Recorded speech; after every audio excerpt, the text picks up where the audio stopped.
Good morning, everyone. My name is Kunga Chandan, and I serve as the program coordinator at Tibet House, the cultural center of His Holiness the Dalai Lama, New Delhi. And it is my honor and privilege to be moderating today's inaugural session. So, first of all, let me begin by extending a very warm welcome to all of you. Your presence today contributes significantly to this vital conversation, and we are grateful to have you join us today. So, as we all know, that the theme for today's conference is on ecology at the crossroads, restoring balance in an age of climate crisis. So, this gathering comes at a time when the world is facing a critical ecological turning point. Climate change, deforestation, biodiversity loss, and environmental justice are no longer distant concerns of the future. They are urgent and undeniable realities of our present. This conference seeks to bring together voices from science, policy, indigenous wisdom, activism, and spiritual tradition to foster meaningful dialogue and collective action. Our aim is to promote a holistic vision of ecological restoration, one that is rooted in ethics, equity, and sustainability. Through this gathering, we hope to explore today's ecological challenges through the lens of environmental ethics, spiritual insight, and sustainable action. It is truly a privilege for me to host this important dialogue, and I thank each one of you for being here. We look forward to engaging in thoughtful discussion, interdisciplinary exchanges, and reflections that will help us envision a more compassionate and balanced relationship with our planet. And with this, now we are deeply honored to welcome our distinguished guest for today's conference. First of all, let me welcome our chief guest, Srimati Ranjana Jha, who is the current member of the Governing Council of Tibet House, New Delhi, and the former Principal Chief Commissioner of CGST, Bangalore, Karnataka. And then we have our guest of honor, Sri Abhijit Haldarji, the Director General of International Buddhist Confederation, New Delhi. And now, I would like to welcome our very convener and the keynote speaker of today's conference, Mr. Harshwand Umreji, who is the president of EcoPeace International Bangalore and the former officer of Indian Revenue Service, Government of India. Please welcome our keynote speaker, Mr. Harshwardhan Umreji.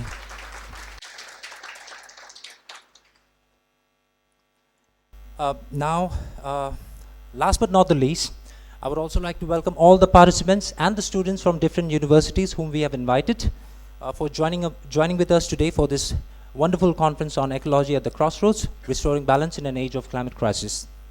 And on behalf of Tibet House, I extend our heartfelt appreciation to all our esteemed speakers, chairpersons, and the participants.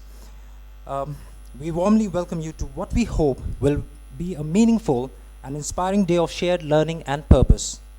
With this note, ladies and gentlemen, please join me in warmly welcoming our chief guest for the event, Srimati Ranjana Jhaji, our guest of honor, Sri Abhijit Haldarji, and our keynote speaker and the very convener, Mr. Harshwardhan Umreji, and our director, Venerable Geshe Dojit Abdullah, the director of Tibet House, the Culture Center of His Holiness the Dalai Lama, on stage. Ladies and gentlemen, please welcome with a huge round of applause.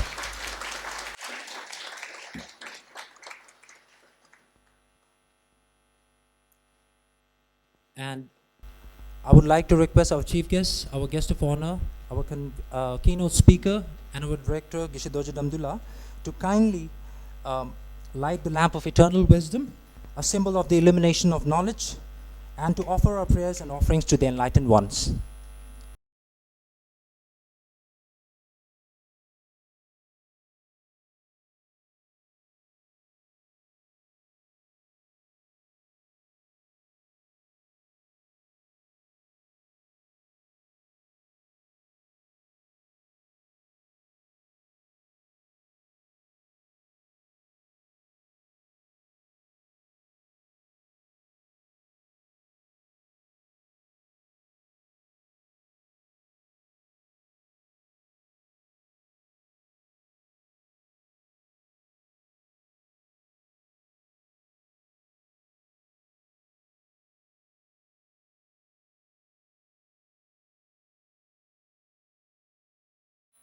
And Before I invite our chief guest and our guest of honor to kindly sit on the dais, I would request them to kindly do a planting ceremony we have before we begin this inaugural session.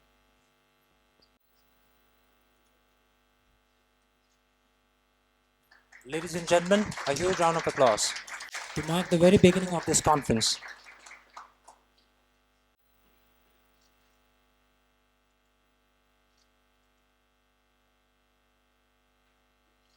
Thank you very much, Srimati Ranjana ji and Shri Abhijit Haldar ji, our keynote speaker, Mr. Harshvardhan Umri ji, and our director, Venerable Keshe Doji Damdila.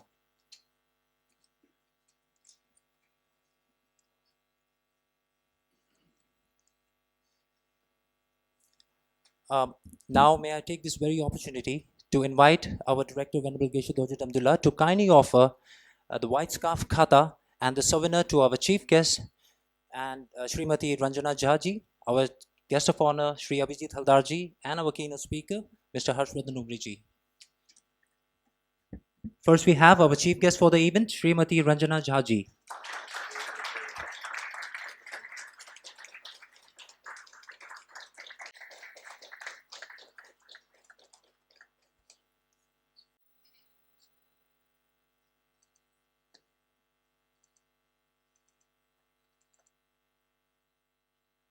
Thank you, ma'am.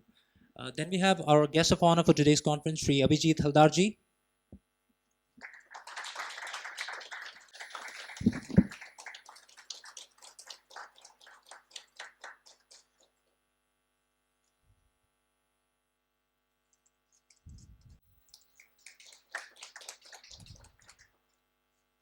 And then, last but not the least, we have our convener and the very keynote speaker, Mr. Harshvardhan Umreji.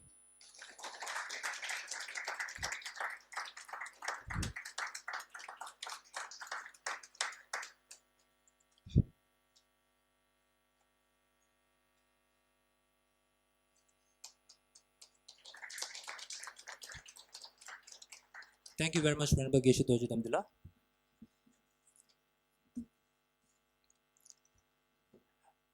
And I would also like to inform you that this year is a year of compassion. And as a token of gratitude to the very great legacy of His Holiness the 14th Dalai Lama, we are holding this year as a year of compassion. And I'm very pleased to inform you that this is the first conference and the very beginning of our programs, especially as a token of gratitude to His Holiness the 14th Dalai Lama for his great legacy and compassion to the world. Thank you.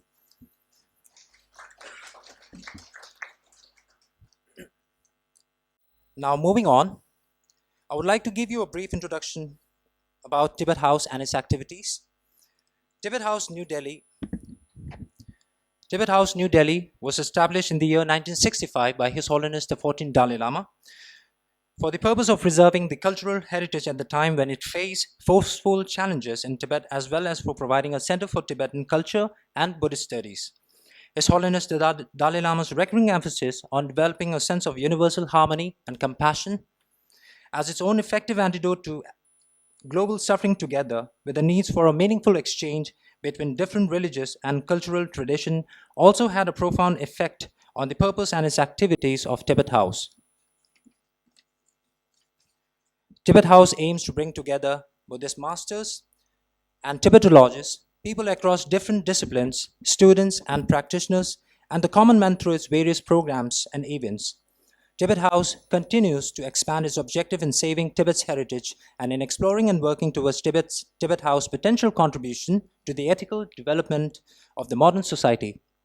Over a period of 5 decades since its inception, Tibet House has come to recognize as a significant institution for the dissemination of Tibetan culture and for the Nalanda Buddhist studies.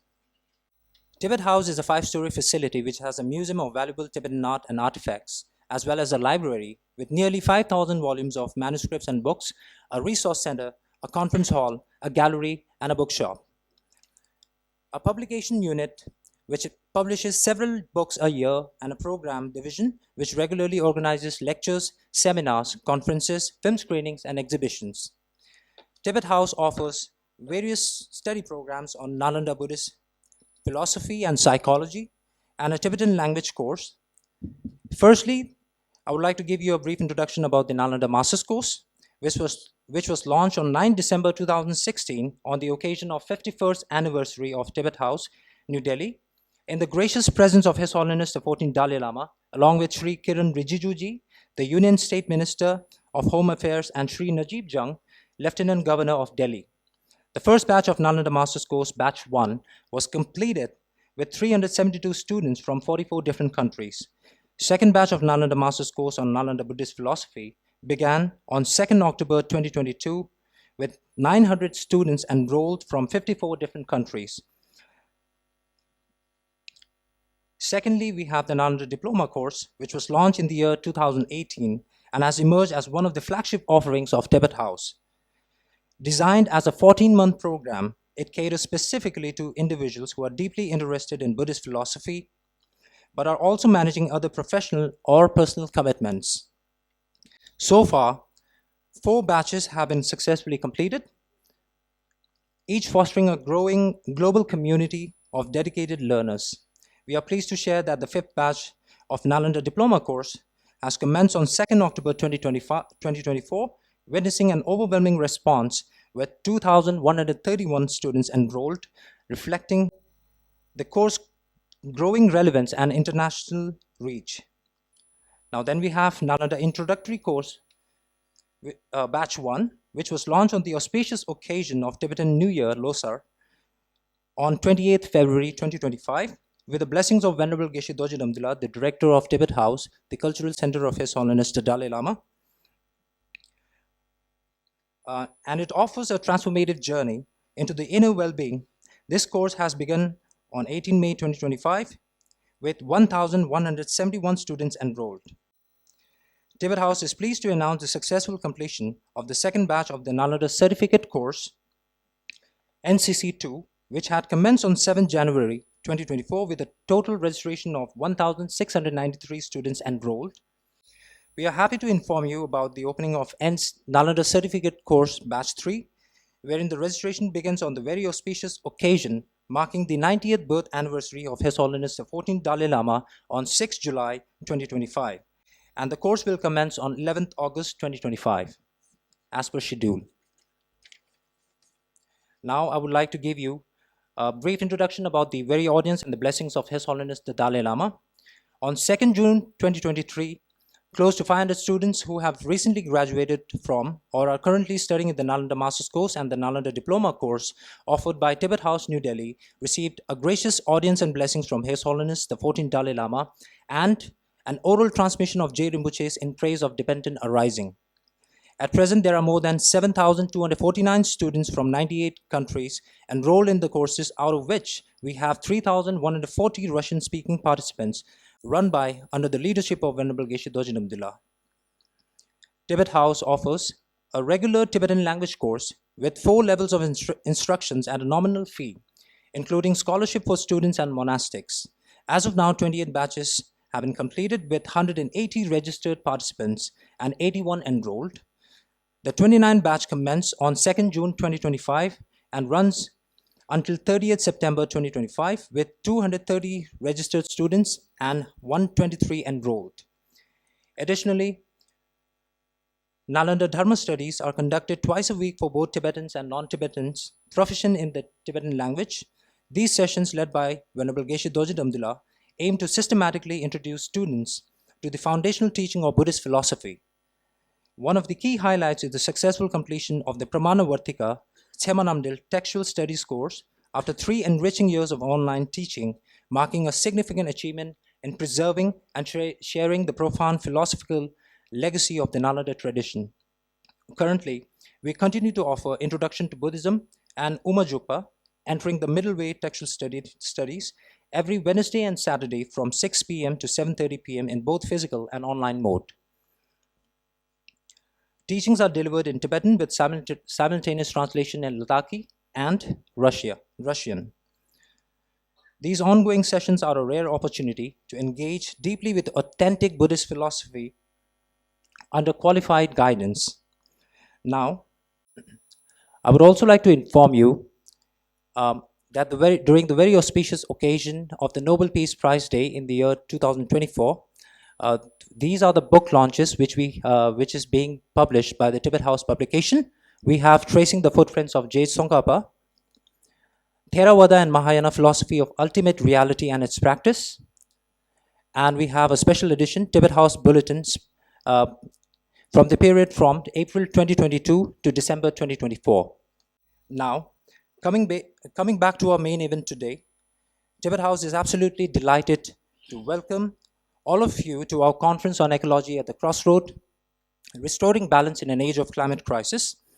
And on this note, I now have the privilege of inviting our director, Venerable Geshe Dorje Damdula, to kindly address the audience and offer his words of welcome and inspiration as we begin today's conference. And before that, I would like to give you a brief introduction about Venerable Geshe Dorje Damdula. Venerable Geshe Dorje Damdula is currently the director of Tibet House, the culture center of His Holiness the Dalai Lama, New Delhi. While being assigned with the responsibility of the directorship of Tibet House, he also gives regular lectures and leads philosophy classes in Tibet House and other places as well. He travels widely within India and abroad to teach Buddhist philosophy, psychology, logic, and practice. He has also worked on several books. As assigned by the Office of His Holiness the 14th Dalai Lama, he has visited the United States of America in the year 2008 to work with Professor Paul Ekman on His Holiness the Dalai Lama's book, Ethics for a New Millennium Part 2, and the book series Art of Happiness, which were jointly written by His Holiness the 14th Dalai Lama, such as The Graded Path.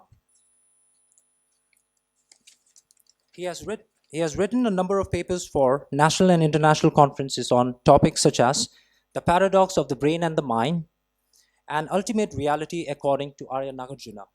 He is currently in the process of writing two important books, one entitled Journey into the Paradox of Brain and Mind, and the other, What Constitutes the Ultimate Reality? The Effects of Understanding the Ultimate Reality. Now, with this, I would request our director, Venerable Geshe Dorje Damdula, to kindly do the welcome address.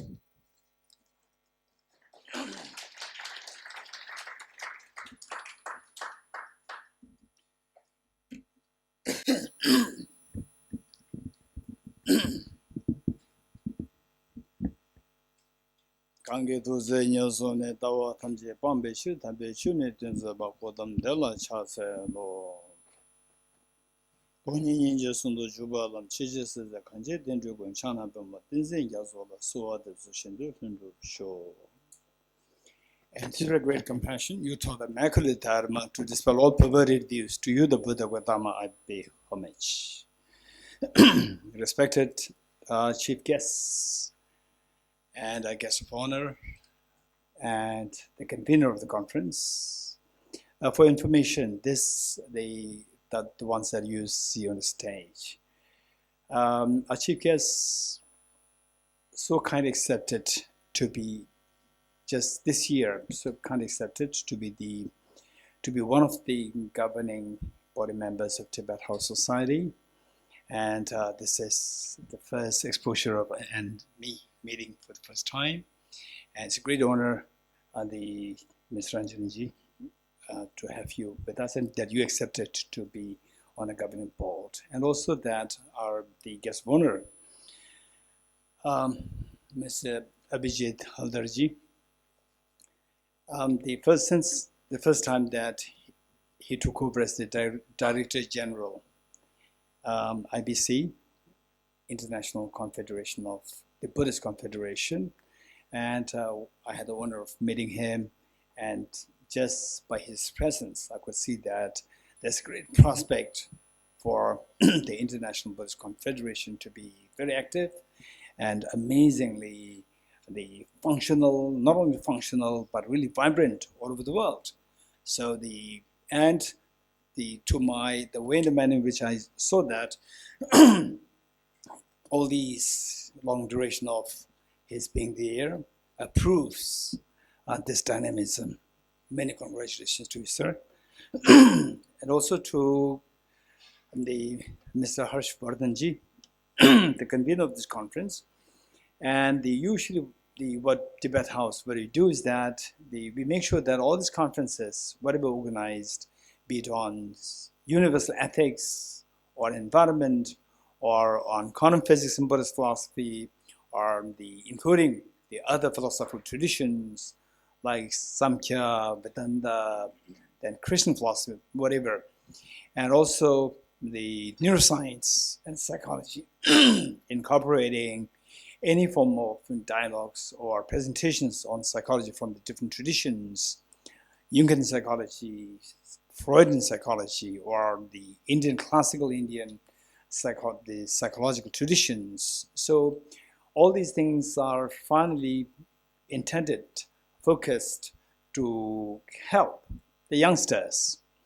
And I do, in my last 15 years of being in this Tibet house, I see that there's a constant progress in ways how the youngsters, young staffs, although they change often time, but then we see that the youngsters are constantly progressing, growing, maturing in ways of organizing programs and giving greater and greater platform for the young students from the schools, the colleges to the universities, and the others, by no exception, are always created the help to let them be aware of all these situations.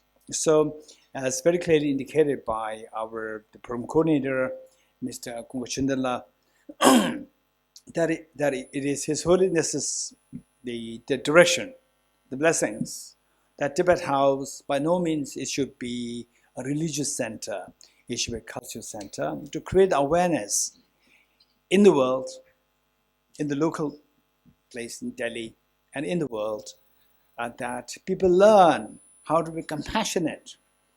When the compassion is there, compassion is like the anchor. Where compassion is there, your ecology is taken care of. Where compassion is there, your family is taken care of. Where your compassion is there, your institutions, for example, like the Professor Ecology here, please raise your hand, who was the professor of GNU for many years, and also parallel to that, taking care of the Tushita Buddhist Meditation Center here in Delhi, and making sure that the professional the work, the teaching, guiding the PhD students and so forth, they are not directed to become dry academicians, but to make them somebody with a rich academic, high-level academic knowledge plus a beautiful heart. This is what she's doing. And also we have here a very inspiring young professor, Professor Stanton Chostak, raise hand, from the law campus in Delhi University. extremely inspiring. And since he was not a little boy, but a young man, as a student, we have been meeting, and then suddenly he became a professor and extremely dynamic. So here, in a way, we see it's very inspiring. And for you, the first Indian lady, Indian professor to march to Arctic Circle. Professor Ecology, please raise your hand. Yes. And extremely inspiring. So in fact, I would say that the young ones, particularly to be in the ambience of this audience, the ones on the stage and who are going to make presentations, and others who took part in this program, the seniors, from the seniors, we see that the young ones can really learn a lot. And particularly during the tea time as well as during the lunchtime, I would highly recommend that the younger ones, you interact with these, the very promising and extremely dynamic, the leaders. They are leaders, and please make sure that you take the maximum advantage of interacting with them, learning from them. So today the topic, as we said, is about the environment, and I don't want to take much of your time. So as I said earlier, finally the key point is that why environment is very important. Now some people, they animate the environment as though like they are living being.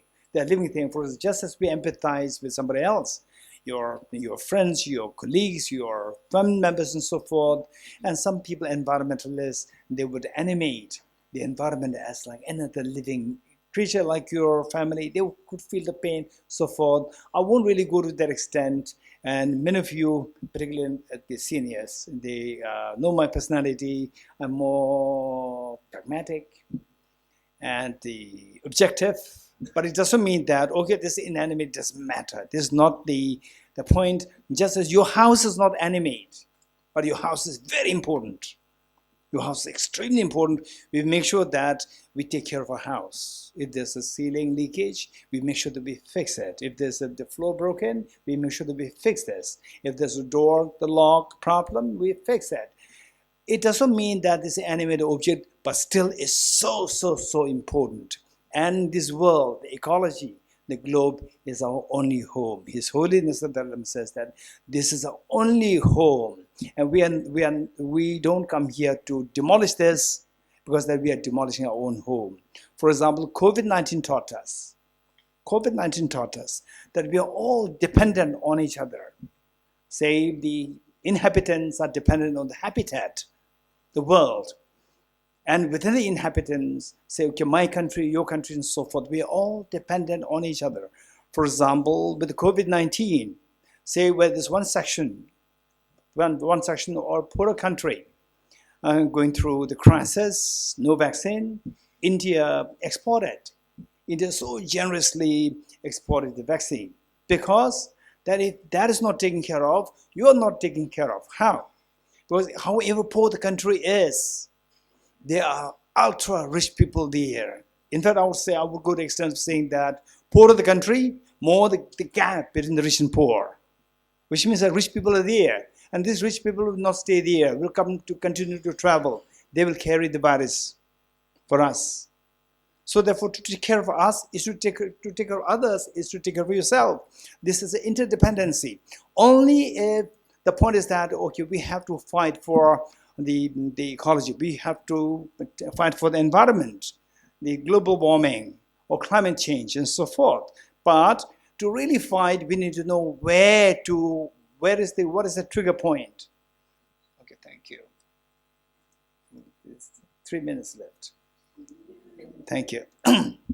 Where lies the trigger point? So this is something that we need to know. While they are the extremely altruistic, I would say altruistic activists, environmental activists, the young ones, for example, from Singapore, this one Indian girl, amazingly dynamic, extremely young, and really fighting for the ecology. That's amazing. So what I'm saying is that while we fight for the rights of the environment, and particularly this is a word of Mr. Harshvardhanji, the rights of the environment.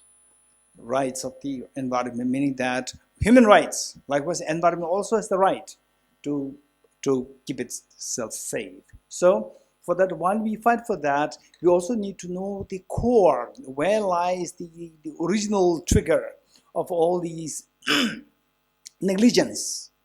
Why the climate change is not taken care of? Why the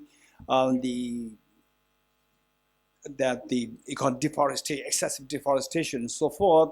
Why these are happening? So we need to really explore the core, and don't just blame. Not just blaming somebody, but really try to identify the core and see how to fix the core. So what I would say is that I'd like to conclude by saying that the core lies in the first place that people who live in this world, who live in this environment, who live in this ecology, people who should have a sense of compassion for yourself. Then because you love yourself, you take care of your family. You take care of a family. A family is connected with the larger and larger. It just keeps increasing. So that's very important, to have compassion. So when the compassion expands, we see that we need a house. What's a house? Environment, the world. That is our house. So automatically we will learn how to take care of the house. Earlier when I was a little boy, so there's a house there, and the tree growing there, and the house was a very strong, rigid rule that trees not allowed to be cut, and the house became so odd. And I said, well, why not? Why? Now I see that no, this tree is more important than the house. This tree is more important than the house. If this tree is being neglected, just cut, the tendency will be built on us. Just for our own benefit, we just destroy the house, the big house. This is the world. So with this in mind, what I'm saying is that compassion. The next question is, how can we encourage? How can we create awareness of the compassion towards to others with respect to the world, the ecology? This is the next question. How? So this is how we try to identify the root. And the root is that only if I know that I'm dependent on you, then I'll take care of you. If I see that I'm not dependent on you, then I will not remember you. I'll not take care of you. For example, there's a Tibetan expression which says that if you're sick, you're taking medicines. And if you tend to forget the medicines, which means that you are getting cured. Because you're getting cured means your dependency on the medicine is gone. When the dependence is not there, then you don't remember the object on which you are dependent upon. So therefore, if you're constantly reminded that we are dependent on the planet Earth, naturally your love for the planet Earth will come. So this dependency has various levels. Some are very immediate and some are very subtle. And now look, all of us, we want to be smart. We don't want to be foolish. What is smart? Who's smart and who's foolish? Somebody who can see the dependent nature, mutual dependent nature in the subtle forms, they're smart. Those people who see only the, say, English expression which goes that those in glass house should not throw stone. You're getting it? Those in glass house should not throw. This is an incredibly great wisdom. Saying that if you're in glass house, for example, say your regular house, don't throw stone, but the parents who are very mature will discourage you from throwing stone. But if it's a glass house, you can see the dependent origination very clearly. Mutual dependence very clearly. The moment you hit the glass, glass wall, with the stone, the whole house collapses. And the rain, showers, no protection. Sun, no protection. Wind, no protection. You see the dependent origination, into mutuality of dependency so clearly, starkly, as such that taking care of the house will automatically happen. So this was what exactly happened to me when I was traveling to the Lahore Spiti from Manali many years ago, 12 years ago. In those days, the tunnel was in the progress, not yet built. And we have to pass the Rotang Pass. To make it short, I had no experience. That was my first time. Traveling Rotang Pass. In the middle of the Rotang Pass, my small taxi got stuck. I cannot call the mechanics. It's already 2 hours. How can I call? But the people around, they're smiling. They're just chatting, smiling. And then we do not even ask for help. And these young men, they lifted the small car and put in a safe place that we could drive. I was amazed. Wow, this is humanity. Then, after 1 month returning, the same car got stuck at the top plateau, the top level of the Rotang Pass, top plateau, which was in a wider space, mud, stuck there. And then I thought, oh, don't worry, humanity is there. And no humanities. All the cars were passing by. And suddenly one car stopped, and the Buddhist knows and asked, are you a High Lama? I said, no, he left. You're getting it? What I'm saying is that, look, this is my question to you. I'll close this with this question. My question to you is, why, in the first case, in the middle of the pass, I did not ask for help. The humanity came. Why, in the second case, I asked for help? No humanity. Why? Answer is very simple. In the first case, it was a very narrow pass that if my car got stuck, dependent on this, all the hundreds of cars behind me get stuck. Dependent, mutuality of dependency. So this dependence is very gross, starkly gross, that anybody can see. Because of this, that okay, our car passing smoothly is dependent on this car not getting stuck. So they saved me. In the second case, they could not see these subtle mutuality of dependency, because they said, we are very independent. So his car got stuck. What's the problem? So we can pass from the other side. So they could not see the mutuality of dependency, that they think that they're independent. They're not dependent on me. And then the 5 Indian guys helped me. 5 young boys who were well prepared. They helped me. And finally, when we drove down, the car, the gentleman who said, "Are you Hai Lama?" His car got stuck. And then he was staring us with the face of guilt. You're getting it? Because he could not see the subtle mutuality of dependency before. If, okay, my car can also get stuck and he can help me later on. If this is what he could have seen before, he would not have neglected us. You getting it? So the point is that why these conferences are very important, and why that all these eminent speakers are brought here is for the reason to create awareness. And the young ones, what I would suggest is that not only that you learn it from these eminent speakers, you also try to share this in your own capacity to protect the world, to protect our only home, as His Holiness the puts it, that let's make sure that you share this information, whatever you have learned, whatever you're learning from these eminent speakers and the activists, to your friends, to make sure that the awareness, you are a great supporter of the well-being of this world. Thank you.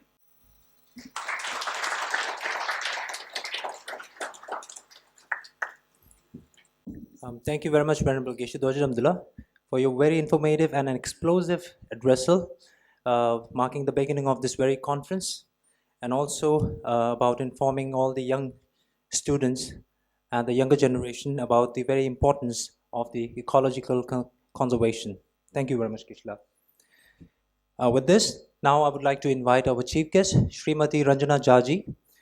And before that, I would like to give you a brief introduction about her. Srimati Ranjana Jha is a former officer of the Indian Revenue Service, IRS, Customs and Indirect Taxes, 1987 batch. With over 35 years of distinguished service in the Ministry of Finance, Government of India. She currently serves as a member of the Governing Council of the Tibet House, the Culture Center of His Holiness the Dalai Lama, New Delhi. She superannuated in February 2023 as the Principal Chief Commissioner of CGST Bangalore, after holding several senior leadership positions, including the Chief Commissioner of Delhi Customs. Throughout her extensive career, Srimati Ranjana Jaji has made significant contribution in areas such as GST implementation, customs, central excise, service tax, anti-evasion, litigation management, and administrative leadership. Srimati Jha has represented the department in over 3,000 cases up before the Customs, Excise, and Service Tax Appellate Tribunal, CESTAT, playing a crucial role in revenue optimization and taxpayer education. Under her leadership, the Bangalore zone consistently ranked as the second highest CGST revenue contributor in the country. Her academic background includes an LLB from Delhi University, LLM from Kurukshetra University, and she has pursued MPhil in anthropology and a master's in sociology from the Delhi School of Economics. She has completed her undergraduate studies at Hindu College, Delhi University. She has participated in several prestigious training programs, including those at the University of Syracuse, USA, ISB Hyderabad, and EMDC, United States of America, with certifications in leadership, motivation, and GST training from NASN. In 2023, Srimati Jha was awarded the Presidential Award for Specially Distinguished Record of Service, presented by the Honorable Finance Minister of India. Post-retirement, she continues to engage actively in training, public finance, and institutional development. With this, I would like to invite Srimati Ranjana Jaji to kindly welcome. Thank you. Please, ma'am.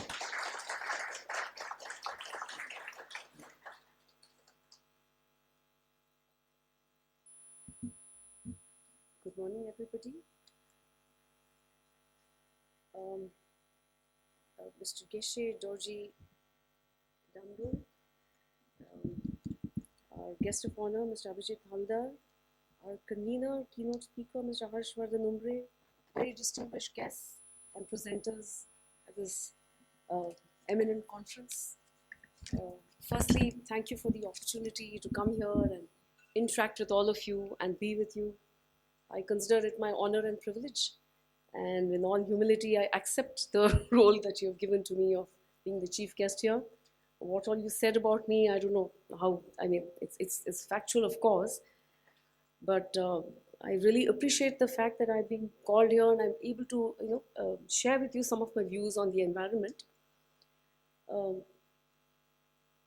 when we were young, like my speaker before me, he gave a very lively talk about what actually happened with him, so many experiences. So I just remembered that when we were young, in Delhi, we used to have a small little bird called the sparrow. We used to have it in our house. It used to come to our house. We used to feed it water. We used to feed it grains. Now, to my horror, I find after so many years, the sparrow doesn't exist in Delhi at all. The little brown sparrow, it used to give me a lot of happiness. And, I used to feel very happy seeing a sparrow, although I didn't realize it then. But now I rationalize why I felt so happy seeing a sparrow at this advanced age. I've retired from my service, and of course, we continue in job. We don't retire from life. So the thing was, the sparrow is a very tiny little creature, that's small, tiny little, very sweet creature, very sweet voice. It tweets all over the place. And with that tweeting, that tiny little body, it is surviving in this difficult and harsh world. There's a frailty there, and there's a strength in the frailty. There is such strength in that gentility, in gentleness. Such strength and gentleness, like he was saying. The good feelings, the community, the companionship. So seeing that in a sparrow made one somehow feel that the world was worth living. Otherwise, fundamentally, there's no meaning in the world. We are generating what the Japanese call an ikigai, sense of purpose. We're just generating a lot of activity. But the sparrow made me feel always the world was worth living. A little creature like that in God's world or whoever's world is able to survive and thrive. It's a very, very big lesson to all of us in humility and in survival and in a winning spirit. But unfortunately, I don't see the sparrow at all nowadays, as you all know. It's been substituted by the crow and the pigeon. And as you know, pigeon droppings and all, they're supposed to be very bad for the lungs. It causes various lung problems. So that is something which made me feel very happy and very unhappy. And it makes me think about environmental issues. And the same, if you recall, there used to be a country called Nauru. It's still there. I mean, these bird droppings over a period of time get converted into fossilized remains, and they're full of nitrogen and phosphorus, and they're very good for fertilizers. So the island of Nauru used to export this bird droppings. But in the form in which we have it here, every multi-storied apartment has a bunch of pigeons coming and putting these droppings and generally, spoiling the environment, the droppings, that is, not the bird as such. So that is one of the aspects of the environment. Then another thing which the two things which come to mind with respect to the environment. One is, what is called, as you already know, the tragedy of the commons. And the second thing is GDP. Now, the tragedy of the commons is a feeling that we all have in Delhi all the time. I see in my area also.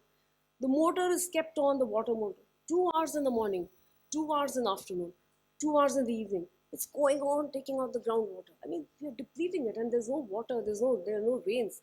This year we've been lucky in Delhi, we got a good rains, but last year it was very bad, and the rest of the country don't have that much rains. You're keeping your groundwater open at an individual level. I mean, what kind of environment consciousness are you showing? And this groundwater, bore water problem is there all over the country. It's not just in Delhi. You have people, there's so much of free electricity which is being used. That electricity is being used to dig that bore water deeper and deeper and deeper. I mean, how much are you going to exploit Mother Earth? This is the question which comes to my mind at least 3 times a day, every day. So I try to restrain myself, at least for myself. I also switch on the motor, but keep it on for just half an hour or 1 hour and then switch it off once a day. That's it. That's my own small contribution towards, preserving the environment. So similarly, we must all develop in all of us a feeling that just because it's a common land, it doesn't mean that you sit and dig out the resources and you use it for yourself and your children. Don't forget that you have your grandchildren and you have the next generations coming. You have to leave something for them too.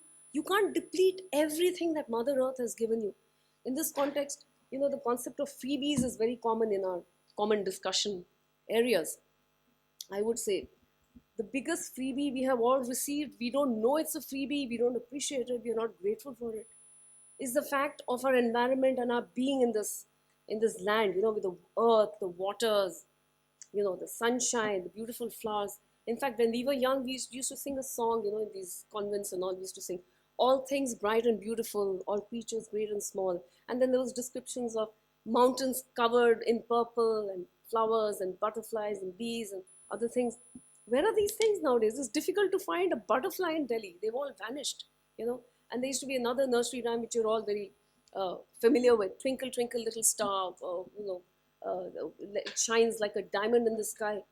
If you look at the Delhi sky, yesterday I was looking up at it in the context of this environment. I couldn't see any stars, no stars at all. Even the Venus is not visible. There's so much of pollution, So that's because we are utilizing our freebie which is given to us, the Mother Earth. We are exploiting Mother Earth so mercilessly for ourselves and not preserving it for the future generations.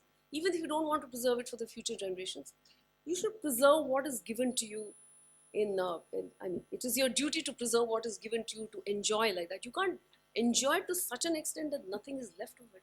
Nothing is left for other human beings also. So which brings me to the second concept, after this is all the tragedy of the commons, I find. Go on exploiting Mother Earth, not realizing you should be grateful for it. You got the water. Without water, all wars are being fought for water.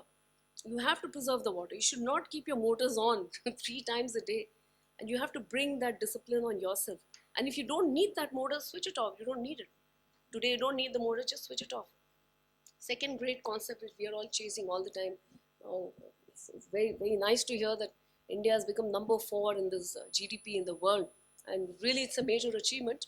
And now we are in the takeoff of being a very major nation. But as you know, this concept was evolved by the great economist Simon Kuznets. He got the Nobel Prize in 1971, basically for this concept.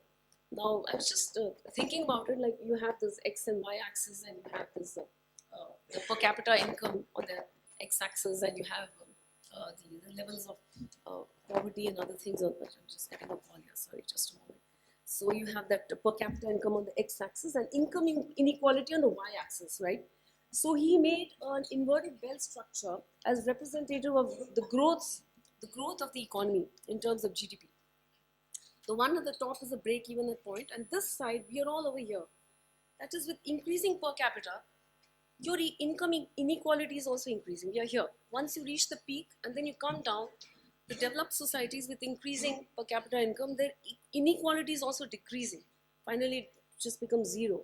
So that is why we have to aspire to go, all countries go through this mode of development by which the inequalities increase greatly. And when you have such inequalities, your access to a clean environment, pollution-free environment, gets terribly affected. That's where the inequality really hits at the end of the day. So we have to be very careful that this drive towards GDP should not blind us to the fact that the development, it should not be just growth, it should be development, and it should be sustainable. We should protect our resources to the extent possible so that we have something to pass on to the next generation. 3 minutes left. Yeah. So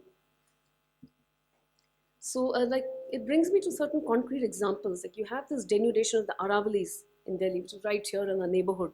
So much of quarrying and mining. That's just one example. There's so many examples all over the country, all over the world also.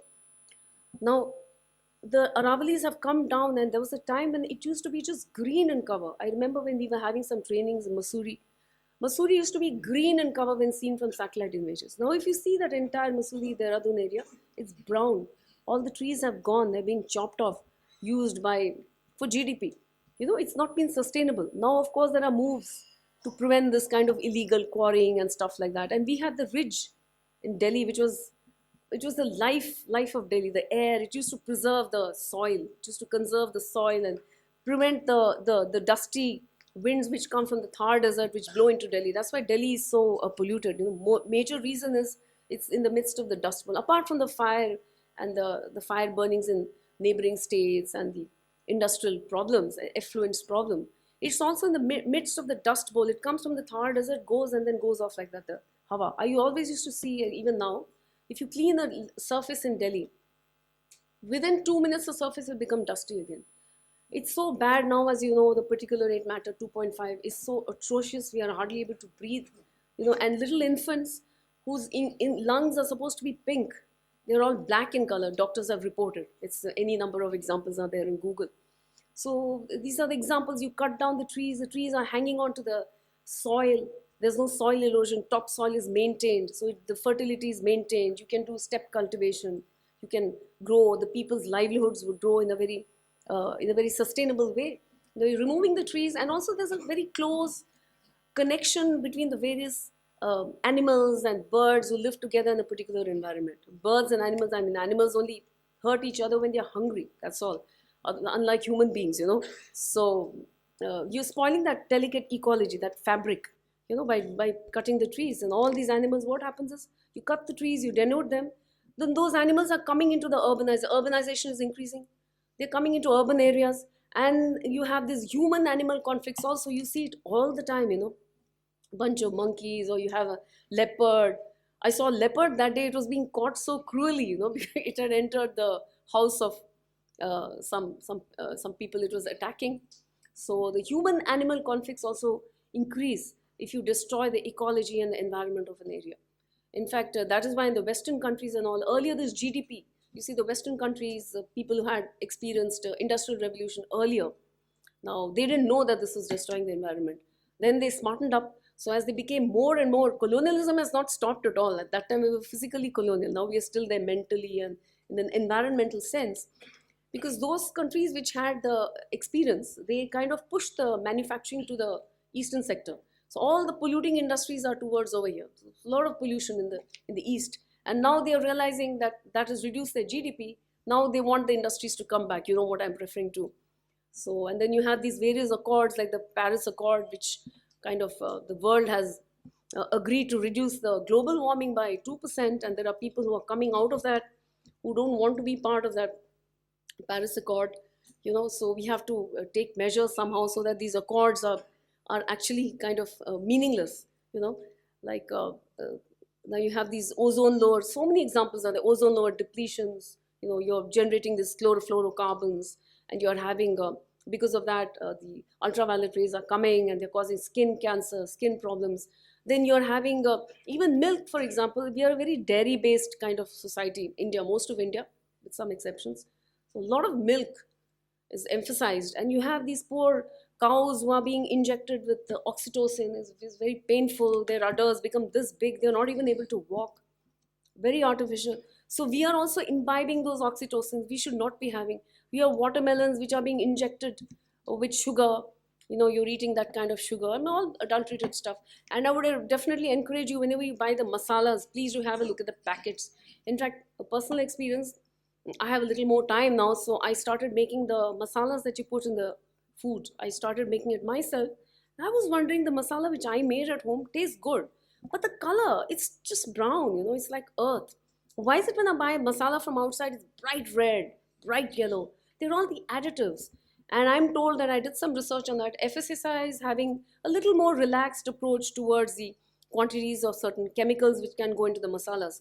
These masalas won't survive in the West. They won't be allowed inside at all. But we are using all of that. So I would encourage you to try out your masalas at home. You take the red pepper, grind it at home. You see the color will be very muted. You buy the same red chili powder from the market, bright red. Haldi powder, bright yellow. It's not yellow. When you actually do it at home, it's a very muted color. I invite you to try it out yourself. So that's the extent of the adulteration and spoiling of the environment we are having. Nothing is organic over here. Everything you're consuming, I mean, it's just up to God how long people are going to survive over here. Everything is adulterated. Yesterday, a friend of mine who's based in Gujarat and who thinks he has access to all organic stuff, he was telling me, I buy organic everything, organic food, this thing, that thing. I said, your thinking is organic, but you never know, because the actual places where you actually have pure stuff are in this Norway, Sweden, Finland, those areas. If you have an apple, it's a genuine apple. Now you see, if you eat an apple with the cover, with the outer layer, it's very good for the hair and the complexion. I was taking it all my life, but now you have to run for your life if you eat that outer covering of anything. You have to remove from the kira, you have to take out that outer covering. That is the extent of the leaching of pesticides and fertilizers. Of course, the Green Revolution was very good at that. It made a lot of sense at that point of time, because we had PL 480 imports. At that time, we were so hungry, we were suffering from famines. As you know, because of progressive famines caused in India, the Indian body has also taken a knock. No, you have this little pot belly. Everybody, male, female, children, they have this little body coming outside because whatever you eat is getting stored out there due to successive famines.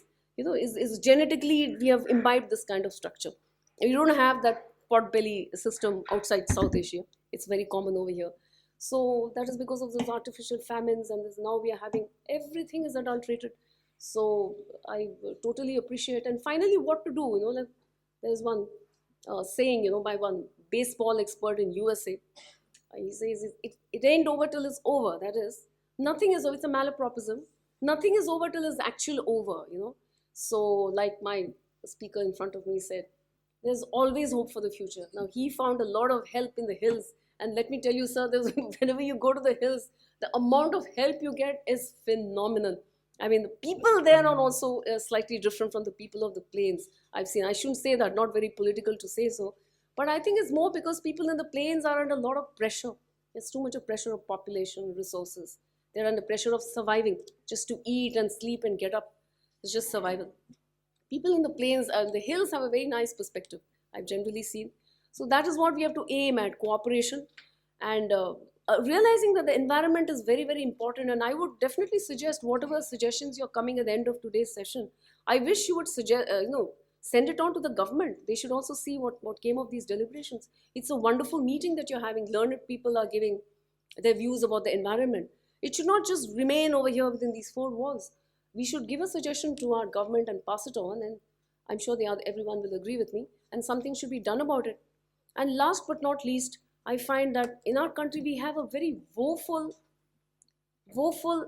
ignoring of the ecology and the environment. Woeful. The other day, a very silly example, I go to Sarojini Nagar long back, I had some emergency, I had to buy something. So around 9:30, 10, bought something. The guy is just throwing the wrapper there. And there's a sea of wrappers. You won't believe it's like you see in the Slumdog Millionaire. Literally, the entire street is filled with wrappers. I told these guys, why are you throwing this? Keep it in the bag. It's your street after all. Don't throw it. No, no, no, no. The municipal people are going to come and clean up. Why? You clean up yourself. It's your nonsense, right? You pick it up, throw it. That sensation has to come. It's very unfortunate we don't have it because it has not been inculcated from day one. What I feel is you should give a suggestion to the government. Every single school of the country, right from nursery onwards, instead of doing your A, B, C, D, E, whatever the vernacular interpretation of that, we have so many languages in the 7th schedule. Instead of doing that, you do that, of course, because there are advantages in there also. Devote half an hour a day just for nature. Take the children out, just out in the compound. Let them look at the petals. Let them look at the sky, just without doing all this GDP-oriented work, mugging, roting. No creativity. You have to think, be creative. For that, we have to cultivate a clean environment of learning also, I feel. Because in our country, unfortunately, there's a lot of roting, a lot of coaching, a lot of exam-oriented stuff. So the creativity of India, and India was the leader in creativity. You had Nalanda University. People from foreign countries, like we used to read about in Hyun Sang and Fahia and all from China. They used to visit India. And they've written extensively about all the measures taken by India and ancient India. It was such a great and ancient university. Now, where is it now? Why? Because that creative spark has gone. And the importance, education is the most important thing. Primary education, most important. Every child must be made to feel this corridor here belongs to me, belongs to my children and my grandchildren. I must not eat something and throw it down there. This is the habit. We as Indians, I think you must probably give a suggestion. We must try not to pollute our environment. Like I've seen in Delhi also very often there's a habit. You pick up some trash and just go and throw it outside a neighbor's house. It's ridiculous. You take animals for a walk. You youngsters are there. So I'm telling you, sharing these things with you. I'm amazed in the so-called top colonies, or I put it in inverted commas in Delhi. I've seen with my own eyes. You're going with dogs, and the dog is doing its thing in front of your house, and they're doing it and going away. They don't think, it's wrong. Take something, pick it up and go. If you got a dog, you should love it. You should love all aspects of the dog, right? Even the generation of the the manure that it delivers. You should love that. You should pick it up and throw it. No, and if you tell them, they get angry. There was a person doing that in front of my house. I mean, I was totally stunned. So I said, "Excuse me. I mean, sir, what are you doing? I mean, this is my house. Haha, sorry." And he goes away. But he doesn't clean up that. So this is the kind of realization. This is because there is some lack somewhere. There's no point saying our Indian traditional culture, blah, blah, blah. No, it just changed into something else. We are not sensitive to somebody else. Like he said, we have to have that compassion. Compassion means in everyday language, contain yourself. Just because you have democracy doesn't mean you go and hatchet away at everybody else. Democracy means it's a very great responsibility. Control yourself. You control the things which are coming out from your house. Control it. Reduce plastics, please. Those microplastic going into our lungs, they're so dangerous. I myself, I'll share with you, I've started now a drive in my house. I'm reducing plastic to the minimum. I must admit, it's still there. I still get bags and all, but I'm substituting it with jute and with that paper kind of a bag. When shopping, I take a big bag, vegetables, and I put it directly there. Trying to reduce plastic. Plastic has to leave the world completely. When we generate plastic, it never goes. We are only generating it. We have to do sensible things. That also we have to do in course of time. The plastic in certain countries is being melted and used for lining the roads. So you have to do it that way. You have to use the plastics in some form. So I would definitely encourage you. We have so many, like a speaker before me was saying, that the youngsters, they should learn from the people who are older and all. No, no, no, not at all. I think the youngsters nowadays are absolutely great. They know so much more than us. This is a generation which is literally being fed, which is so comfortable online. It's an AI generation. We have to learn from them. In fact, I would urge you to go out and tell everybody around, because the older you are, you get a little set in your habits. It's a little difficult to change. There are very few people who change. It becomes an ego. Oh my God, I threw it for 60 years down that, right? So why should I not throw now? No, you have to tell them no. It's because the earth belongs to not only to you, but to everybody. You have to participate. So please, I do not have this distinction of youngers and older people telling youngsters, no. Knowledge is knowledge from wherever it comes. Even a child, I always say I learn maximum from my own kids. They are my friend, philosopher, guide. I always consult them in every problem. We have to learn from the youngsters, because you are the future. You are the ones who are going to take the burden of all the older generation's bad habits. So kindly sit up. That's why I say right from school, the children have to be taught this, so that when they grow up, they'll tell their parents, hey, don't throw this. In school, my teacher has told me we must not litter. So they will go back and they will train the older generation, train them out of their bad habits of littering. Littering is a very, very serious disease in our country. We have to stop doing it. And yes, now I won't take up any more of your time. I'm very happy we are getting together to talk about this. And I would definitely hope that we present this to the Ministry of Environment, so that they can I think we should come up with a list of suggestions and submit it to the government, saying that we deliberated on this. And then these are the suggestions we have for the future. Thank you very much. Have a nice day.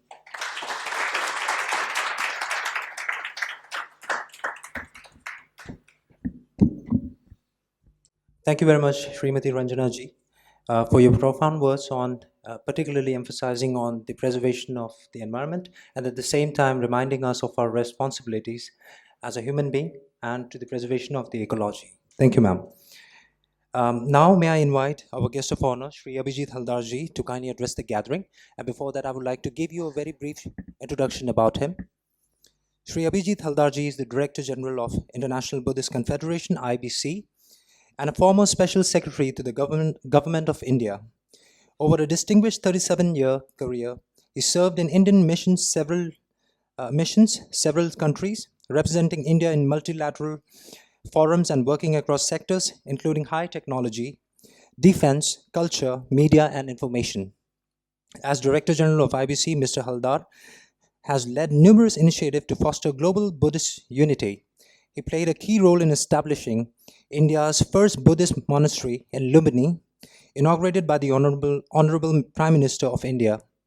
He also organized the 2023 Shanghai Cooperation Organization Conference on Shared Buddhist Heritage in collaboration with the Ministry of External Affairs, involving participation from 12 countries. With the support of the Ministry of Culture, he oversaw the first Global Buddhist Summit in the year 2023, inaugurated by the Honorable Prime Minister, and the first Asian Buddhist Summit 2024, attended by the Honorable President of India. Under his leadership, International Buddhist Confederation has conducted international expositions of sacred Buddha relics in Mongolia, Thailand, and most recently, Vietnam, where over 18 million people paid homage across 9 cities.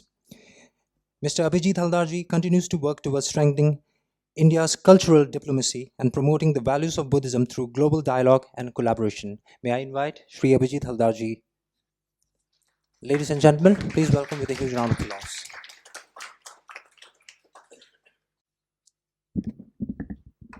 Namo Buddhaya. Good morning to you all and namaste. Geshe Damdulji, it's always a pleasure to be in any of your event because it's always enriching with brilliant scholars, brilliant academicians, and very good speakers. And I'm sure from every event that you have, people go back with enhanced knowledge, with a lot of positivity, and somewhere we feel that these are going to be in application, visible. Thank you very much. Madam Ranjana Jhaji, I think your speech was really exhilarating, especially focusing on realities of life, experiences which all of us face. Almost every aspect of what you said I could correlate to, and I'm sure the youngsters also could. Thank you very much. Also, Harshvardhan Umreji, we're going to listen to you, and very eagerly I can see you punching away on your laptop, so I'm more than excited to see what you have in store for us. And of course, academicians, scholars, and all of you, scientists, environmentalists who have gathered here. This is a topic which is of tremendous relevance and importance to every single one of us, every single one of us. You know, it's a matter which has gone beyond the domain of the government, the policymakers, the corporate houses, and it has come down to a level where there is urgency, there is need for a very aggressive approach, and something which involves each one of us. And as Ranjanaji rightly mentioned, that each one of you youngsters and kids in schools, etc., right from scratch, have to develop and build the skill and the knowledge and awareness of the environment where we exist, the correlationship with the environment, the interrelationship, the interconnectedness, which Geshe Damdulji mentioned about. All of these aspects are very critical and crucial to us. I must say that it's very interesting, since I deal with Buddhist countries and Buddhism per se. I've had the occasion of traveling to various Buddhist countries, and fortunately, and I think this is something which I must highlight, that in many Buddhist countries, all of these aspects are being focused on and followed through in a very critical manner. Comparatively, in most other countries, including in India, I must say that awareness building among the youth and youngsters is sort of missing. I had the occasion of being in Bhutan for the last 3 days. I just got back yesterday, and I was just telling Geshe Damdulji, he was trying to get in touch with me, and it was not possible because signal was weak. When you say signal is weak in a particular country, you generally tend to portray that the country is poor and backward with weak signals. But the brilliance in terms of ecological preservation and climate change related awareness which that country has is mind-boggling. We had speakers there. This was the International Vajrayana Conference. So we had about 200 speakers from different parts of the world. And the interesting connection was between a speaker from Nepal and a speaker from Bhutan. And the person from Nepal was really very expressive. He brought out the facets of negativity, which climate change and environmental disasters can cause. And he's about 55 years of age, and he's lived in Kathmandu, and he was describing in a very succinct manner as to how, as a child, when he grew up, Kathmandu is a valley. It's like a cup, like a bowl. It's surrounded by mountains and a small bowl.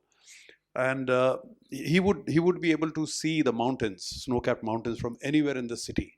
clear sky, beautiful habitation, excellent trekking routes, flora and fauna used to be absolutely rich.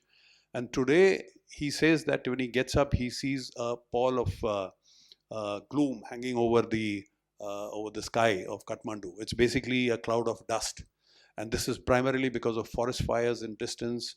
In 2015, they had the major earthquake, which led to a loss of lives in several numbers. And that earthquake has somewhat disturbed the ecological system in a manner that dust is inevitably there everywhere in the city. And what he said was, what people do is, out of desperation, every morning, every household comes out and throws water outside their house to suppress the dust. And that's no way of surviving.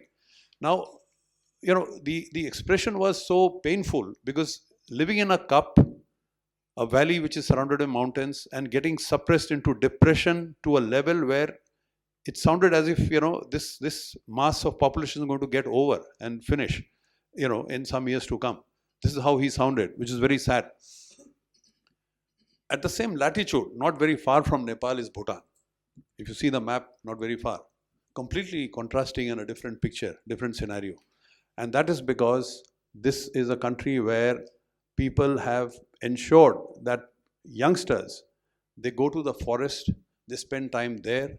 Monasteries and monks and nuns live in forests intentionally so that there is more interaction between them and the younger generation in the forest area, where they are able to explain to them what is nature all about. The government, of course, there the king is the ruler, and the king takes decisions on most issues, and things are operational in a more effective manner.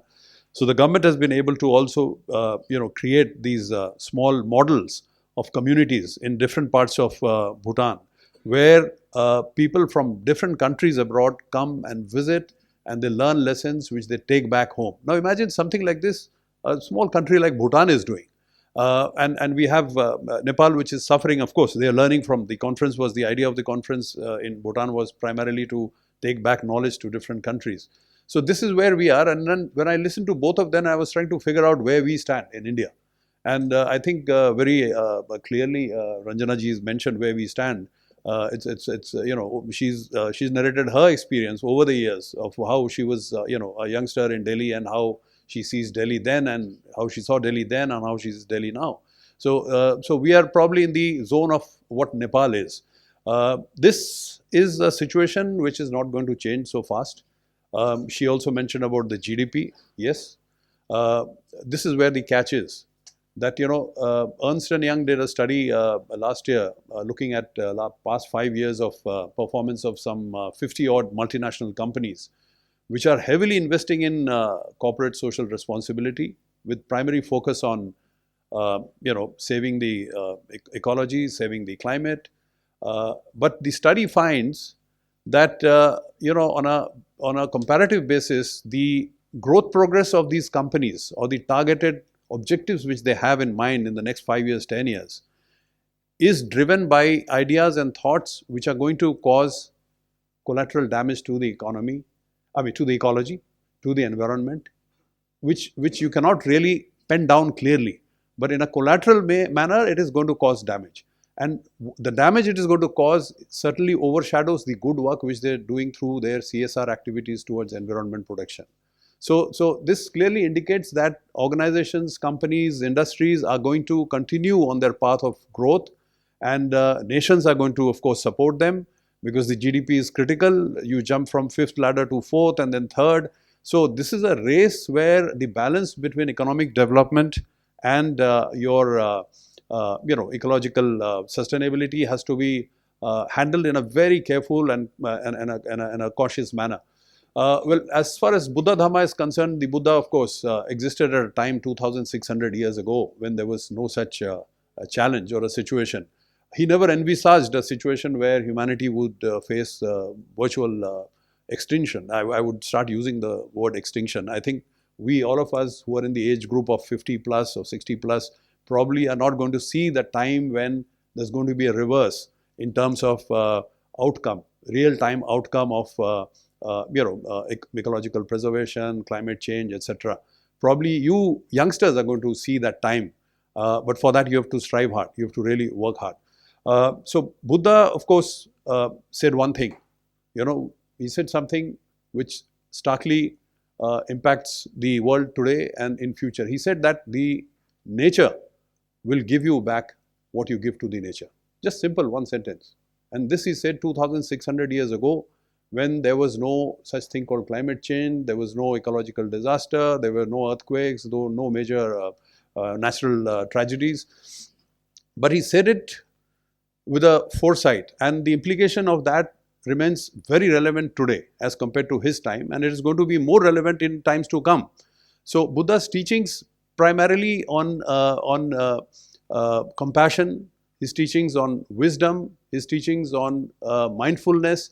These are aspects which need to be inculcated at both levels. At the level of students in schools, like they do in Vietnam. We were in Vietnam where we took the relic of the Buddha. The relic is, for many of you who won't know, relic is a small part of bone or a tooth of the Buddha which has been preserved for so many years, and it has been excavated during the British time and is kept in the museums, in National Museum in Delhi. You can see the relic. It is there in Calcutta Museum. It is there in several other places. This relic is considered in Buddhist countries as the living Buddha. That is the kind of faith they have. So we had the occasion of taking the relic of the Buddha to Vietnam recently.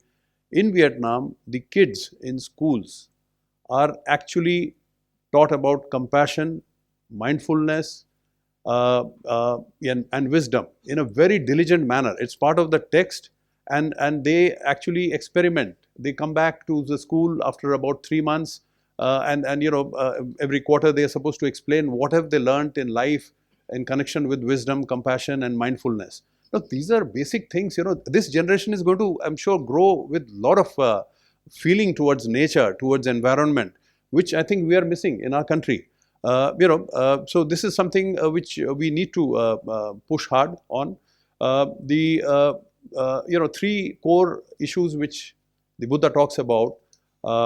Basically, he talks about lobe, the greed, the craving, which is something which affects the human mind, and that's the reason we want more. We strive for more. There is no end to it. Over exploitation, over extraction. That is the mindset which we have. Then he talks about something called dos, which is aversion or hatred. We clearly decide that this object is something to my liking, but this particular object is not to my liking. So if I don't like this object or this individual or this thing, I'm going to ignore it. I'm going to reject it. I'm going to just sort of blasphemously throw it out. I've got nothing to do with that. So this selective approach is something which is again something which has disturbed the world, and industries and human beings have to follow this particular norm of inclusivity, of taking everything into consideration. That is where interconnectedness or dependent origination, which Geshe Damdulji spoke about, comes into play. Everything is connected. Every particle, every object, as far as mind and matter is concerned, and Buddha's the concept which is developed into metaphysics. This mic has a link with probably that door and that individual sitting there. Every particle on this universe is interconnected. It's difficult to believe, but that is how he had professed this theory. Therefore, whatever you do, whatever action you do, you may not be able to connect to the fact that carbon gas emission by a company in Gurgaon is going to affect the trend of rain in Kerala. But it happens. It is true. If the groundwater level in Delhi has gone down by overexploitation, this is going to affect the river flow in states like Bihar, UP, and Odisha. This happens. It's unimaginable, unbelievable in the logical sense, but this happens. So this is where the interconnectivity comes in, and we need to build up this knowledge among people that we are living in a world where this connection is very, very critical, and we need to look at the environment around us with this particular aspect. Coming to lobe, dosh, and then moha. Moha is ignorance.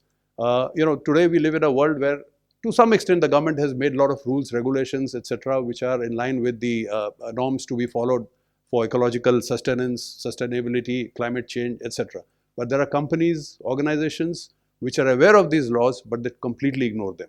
They genuinely ignore them, and it is difficult to sort of regulate, control, and bring them on track on these aspects. So this is again somewhere bottom down approach is needed. The generation which is coming up needs to be taught properly about ethical values, moral values, and how to implement them in whichever profession, whichever field that you are pursuing. In the end, one thing which I would like to mention is that engaged Buddhism in Buddhism is something which is very interesting. And like I said, in Buddhist countries, I'm sort of glad that at least in Buddhist countries they're following the norms of Buddha of compassion, mindfulness, wisdom, etc., along with the younger generation. But what is critical is engaged Buddhism is something where you engage the public in a more proactive manner. Something which Tibet House is doing. This kind of a scenario, this kind of a setting, when they're bringing everyone from different professional background and engaging them and getting their views, etc. So we do this in the International Buddhist Confederation in a large scale. Of course, His Holiness has been one of those persons who's done a lot of work in this field of ecological preservation, climate change. There's a famous Vietnamese monk by the name of Thich Nhat Hanh, who's done a lot of work in this field. I mean, enormous amount of work. I wish you could read up and study one of those, lectures of this particular professor and the rest of them. In the IBC, what we do is we basically use the emotional connect, the sentiments of people with the Buddha and Buddha's teachings. And of course, this happens mostly in Buddhist countries, to generate feelings which attract them to the valued principles and teachings of the Buddha.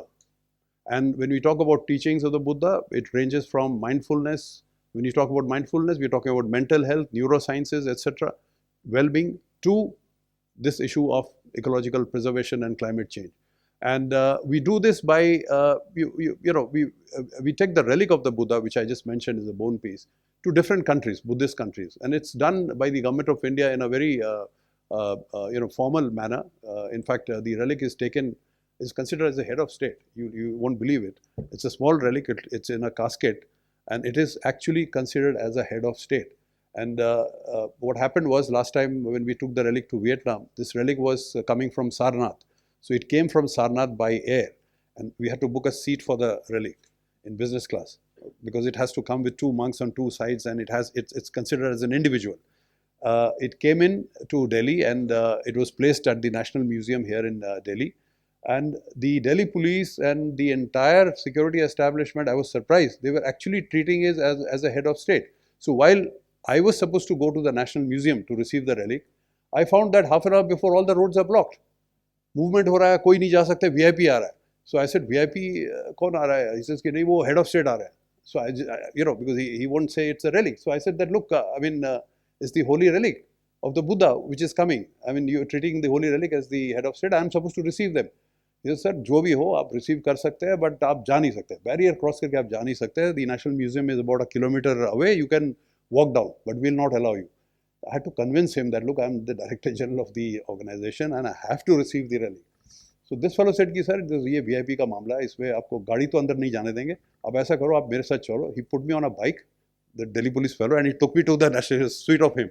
But that is the kind of sensitivity with the relic, and when it goes to this country, wherever it goes, it is given a head of state honor, with the minister of that country receiving it, and tremendous feelings, tremendous sentiments which one can see there.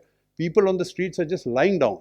They're leaving their bikes, their scooters, they're leaving their shopping bags, and they're just lying flat on the ground praying to the relic. So the idea of taking the relic, and we had 17 million people across 9 cities in Vietnam who visited the relic. It is a sight worth seeing. From 3 a.m. in the night, they are lining up to see the relic, which is open to exposition at about 6:30 in the morning. And it's raining heavily, but nobody is moving from that queue. So that particular sentiment and emotion which people have in these countries, in Thailand, we took the relic to Thailand. We had 5 million people in Thailand visiting the relics. We took it to Mongolia. So our idea in the IBC is, in a way, use the Buddhist sentiments, Buddha's teachings, to generate and to rekindle the old values, and bring them in the modern contemporary context, so that kids, youth, middle-aged people, and even the old-age people, all of them are in sync. And all of these programs which we do, the relic visit, etc., when we talk about 17 million people, there are events and activities which are done by the local government which are connected with climate change, connected with environmental issues. So the occasion is used to generate goodwill, feeling, and awareness among the people. So we've done it in Vietnam, we've done it in so many other countries, and I keep wondering, what do we do here? And I think we are conscious enough, brilliant enough, and as Ranjana ji has said, that at the end of the day, it is whichever country, wherever it is us human beings. We have to take the onus on us. It is for us to, when we talk about mindfulness, I would suggest to all of you, be a little mindful on this particular issue. Mindfulness basically means take some time off and read up on, what is environmental disaster all about, what is ecological disaster all about, what is climate change all about. Somewhere it will hit a note, somewhere it will make a connect, and I'm sure you'll be able to send the message across among your friends and among your larger community and spread the message. It has to start from there. I won't say anything more. Namo Buddhaya. Thank you very much.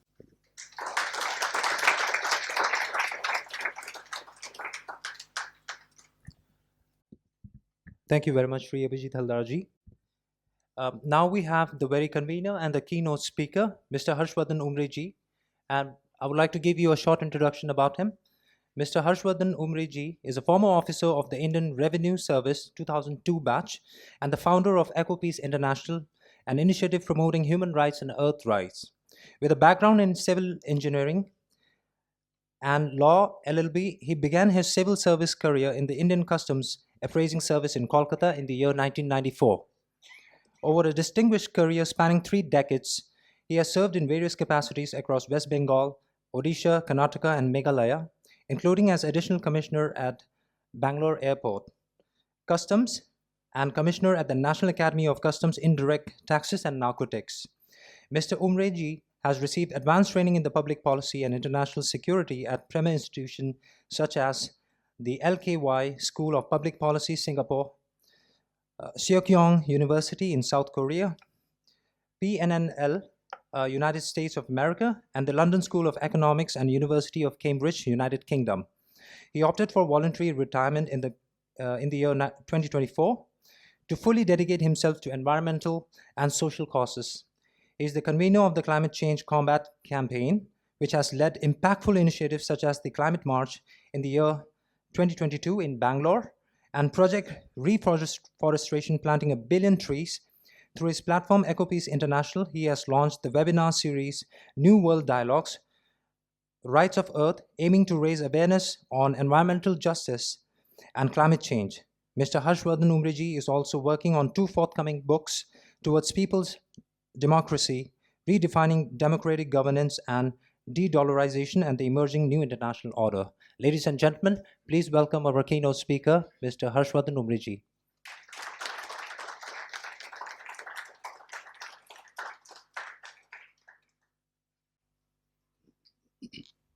Tashidele,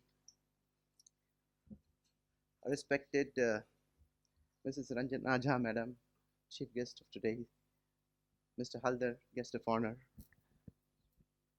Reverend Venerable Geshe-la,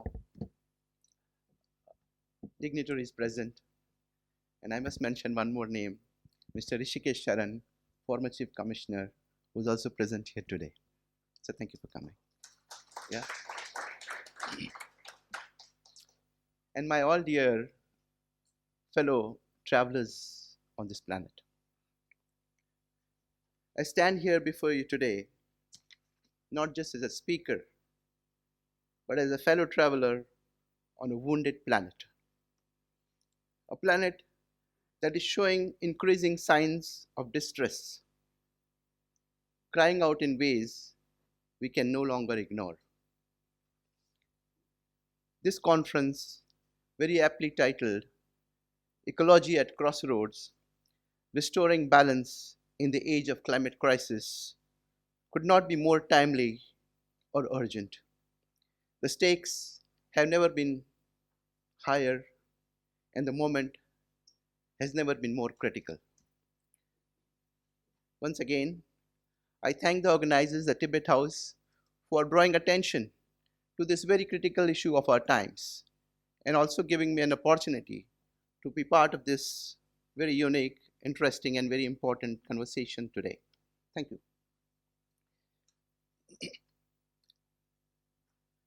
Let me begin with a very simple but profound truth. The earth is unwell. We live on a planet which is gasping under the weight of our own ambition. Global warming, plastic pollutions, radioactive contamination, poisoned air, polluted rivers, and deforested lands. These are the symptoms of an earth which is seriously ill. Dear friends, and as Geshe-la was also mentioning, when we are ill, we go to a doctor. We have clinics and wellness spas to go to.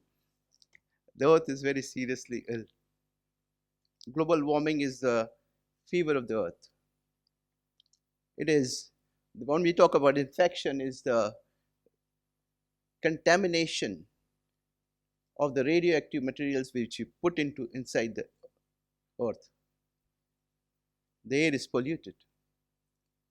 And how is it wounded? It is wounded by the wars and the missiles that we drop on the earth. Those are the wounds of the earth. Friends, we are in a times which is basically world over people and leaders and people who are environmentally conscious and think about the environment around us. It's basically a crisis time, the crisis of climate change. We are actually witnessing a very gradual and systematic collapse of our ecosystems. The causes are all around us, and my two worthy speakers have highlighted what we are facing today. From CO2 emissions that fuel the global warming, to plastic pollution that are choking oceans, rivers, and even entering our bloodstreams, rampant deforestation and the urban sprawl, and the unchecked development at the cost of natural balance, the loss of biodiversity, which is at an unprecedented rate, and the declining tree cover, and the endangered species vanishing forever. This is the planet that we are inherited, and this is the planet that we are living in. And who is responsible for making us and bringing us today here? It is ourselves. We have inhabited the planet. We have made it what it is. And it has been due to the indiscriminate deforestation, the unchecked exploitation of the natural resources, mining, the growing urbanization pressures, and the irreversible damage to the earth. Basically, if you see, it is we man, the humans, are in conflict with nature. And therefore, the crisis of climate change today is basically a direct fallout of the distortion of the fine balance between humans and nature. And as if I were to put it, this is essentially the crisis of climate change is a crisis of violation of the essential rights of earth. We talk about human rights. The earth also has its rights. We'll come to it a little later. And we just mentioned about the developmental paradigm that we are facing. And if you see, it says that what we have been excavating and mining from the earth, it says that we are, by degradation of the natural resources by humans, is rapidly outpacing the planet's ability to absorb the damage, meaning the rate of deterioration is increasing globally. The earth can no longer sustain, and we have consumed even for the future generations. This is what the Pope Francis had to say. The exploitation of the planet has already exceeded acceptable limits, but we have still not reached where we wanted to go. We want it to be a developed, civilized world with justice and rights for everybody and a good life for humans on the planet. We are still marching towards that, but we have already exploited the earth several times, but we are still on that path. I want you to have a look at this slide, which is here. It's very interesting. It says that if you see that the earth is some 4 billion years old, let's scale it to 46 years, 00s, okay? So if you see ratio wise, we are here for just 4 hours, and the Industrial Revolution began just a minute ago. And that in that particular frame of time, we have destroyed more than 50% of the world's forests. I think this slide is basically hitting us and putting things in perspective. What the challenge before us, what we as humans have done to the planet, which is our only home.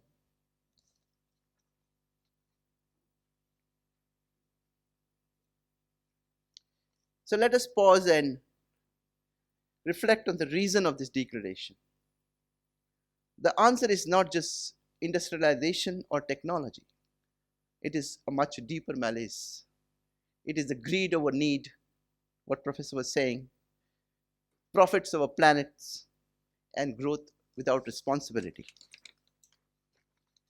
For too long, we have seen nature as a resource to be exploited, not a living system to be respected. We have prioritized economic expansion over ecological wisdom. But we have to develop and we have to carry out our progress. But there is a very important issue that the demands of economic development should always be balanced by the need of environmental conservation. And therefore, the Sustainable Development Goals have been enacted by the United Nations to give us a path in which we can develop in a balanced manner, in a sustainable manner, so that we don't reach here. We don't do this where the deterioration rate is so higher, more than what the earth can sustain. And therefore, we have to adopt that Sustainable Development Goals.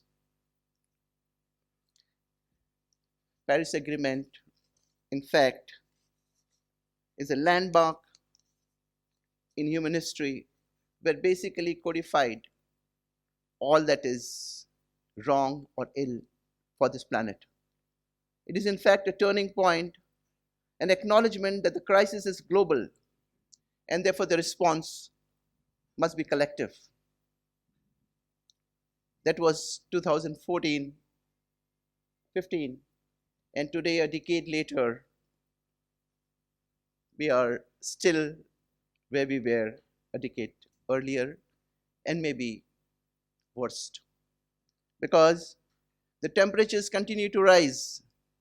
People in Delhi, ma'am was mentioning, and even other parts of the world across, temperatures have been rising, and that is not merely restricted to any one city. And this is despite the warning given in 2015 in the Paris Agreement.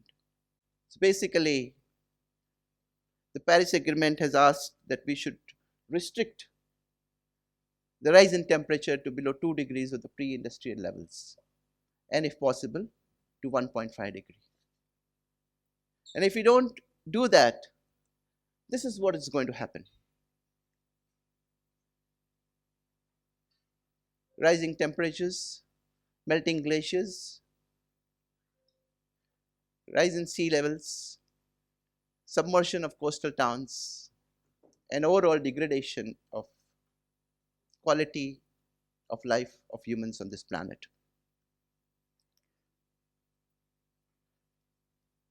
So it is 2 degrees which we have been asked to basically focus on. But the experience of the last decade shows that these are just some paperwork or some seminars.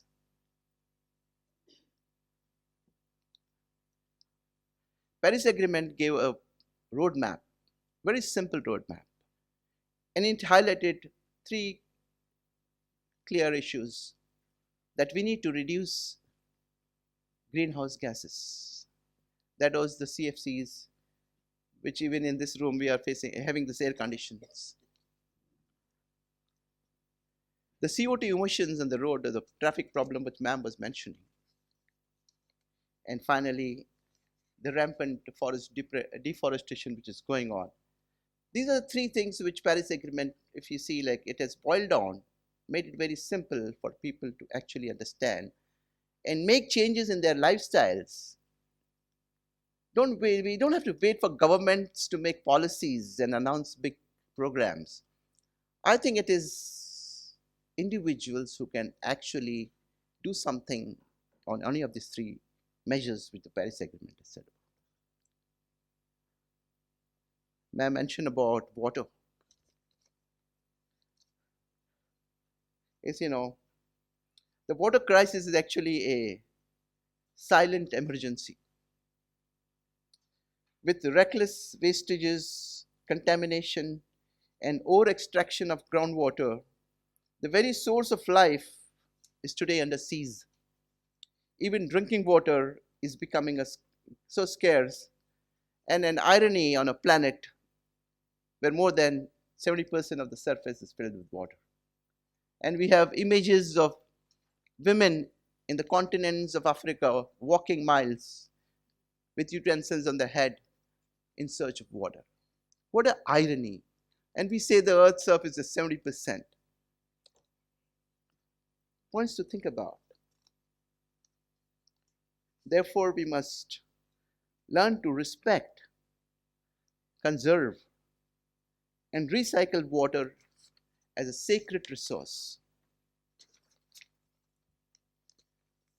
Paris Agreement also brought focus on a very important reason for the crisis that we are having here, and that was the fossil fuels. As the world today stands at a crossroads of ecological, economic, and technological transformation, we are in an era of climate emergency and resource stress. It is a paradox that the energy systems that powered the Industrial Revolution are the same which are now powering the climate crisis. Energy was basically the driving force of civilizational progress, and more particularly the Industrial Revolution. It was the energy which made the development so much, and therefore energy was what has made us industrially developed, brought us the industrial age for us. But the same thing is now leading us to a climate crisis.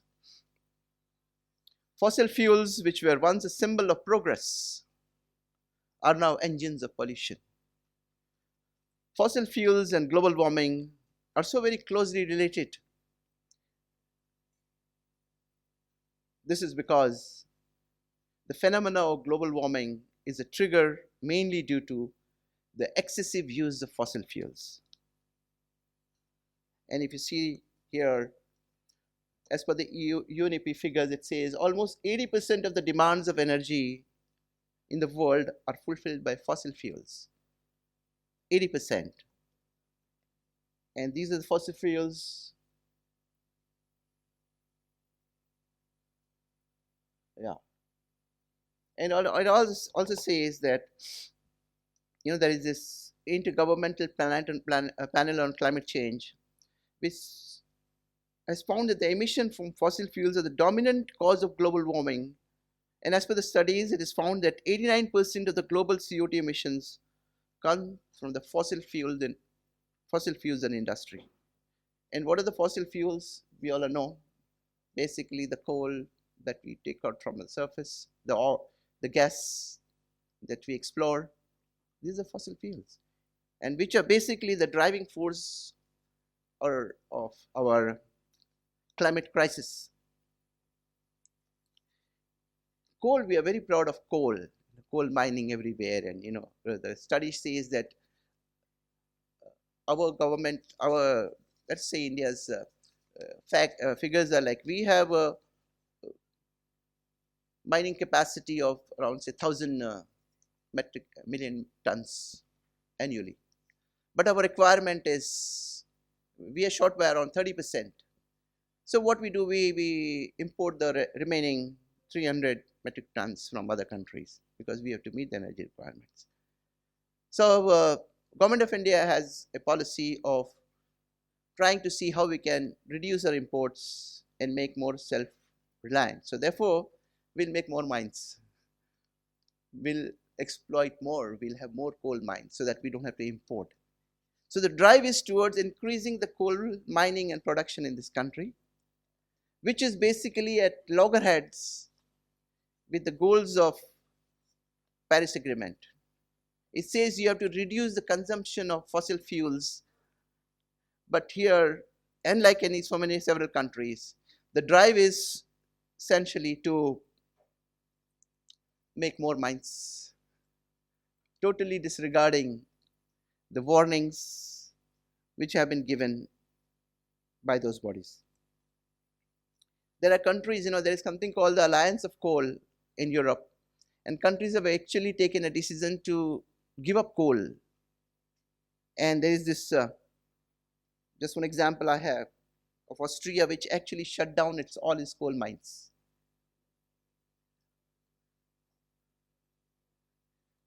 It's the dirtiest fuel, coal, literally as well. Okay. Oil is the other factor that we mine from and which accounts for at least 1/3 of the world's carbon emissions. Gas, natural gas. So basically, we are here in a situation where,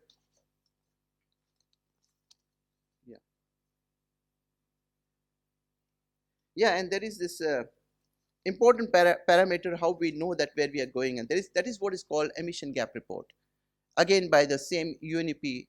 And this 2024 UNEP emission gap report says that with the current rate of pollution that we are doing and developmental goals that we are following, we are heading for a rise in temperature of 2.6 to 3.1% by this, whereas the goal is 2%.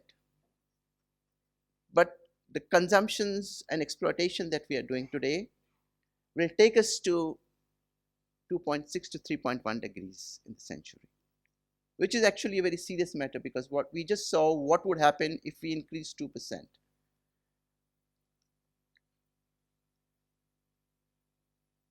So this is what is the emission gap report. And there's also a global resources outlook, again by the UNEP, which said that the world is in the midst of a triple planetary crisis of climate change, biodiversity loss, and pollution. These are all basically to give perspective to what we are here today for, to put things in the ecological crisis and ecology, which does Crossroads. These facts and these figures will essentially drive home what we are facing today. We are all aware that just about 2 days back, it was a World Environment Day. And one Environment Day, every year, some one of the countries hosts an Environment Day, UN. This time it was in Korea, in the Jeju Islands. And the theme this time was anti-plastic. It says to reduce plastic, what ma'am was also mentioning about plastic. Plastic has become such a menace for society, for the earth, and how it contributes to global warming and climate change. So much so that the UNEP had to make it as a theme for an Environment Day. And after 2 months, there's supposed to be a treaty how to end plastic pollution. It may be another piece of paper. Okay. Let's have a look little. I will just run through what we are basically facing here in terms of plastic. And it says that 91% of all the plastic that we use never gets recycled. So it adds in and goes in landfills. And some of it also comes as microplastics in our food cycle through the water that we drink, through the soil. One of the major sources of pollution is plastic bottles, and therefore we had discussed today that we'll have a glass bottle here. We'll not have plastic bottles. Thank you, Kunga, for actually doing that. Yeah, time limit. I'm going to talk whatever I want. We are here for that. If you don't have time to talk about environment, then what are you here for? I think we should talk. Yeah. Yeah, we are coming to that. We have to come. Because what happens? No. Yeah. But still, what happens after a decade? Yeah. So see, like, to the point that what sir is mentioning now, here is the point I want to say. I don't know whether sir mentioned this also. Every one of us has a toothbrush, every morning. What happens to it after we use it?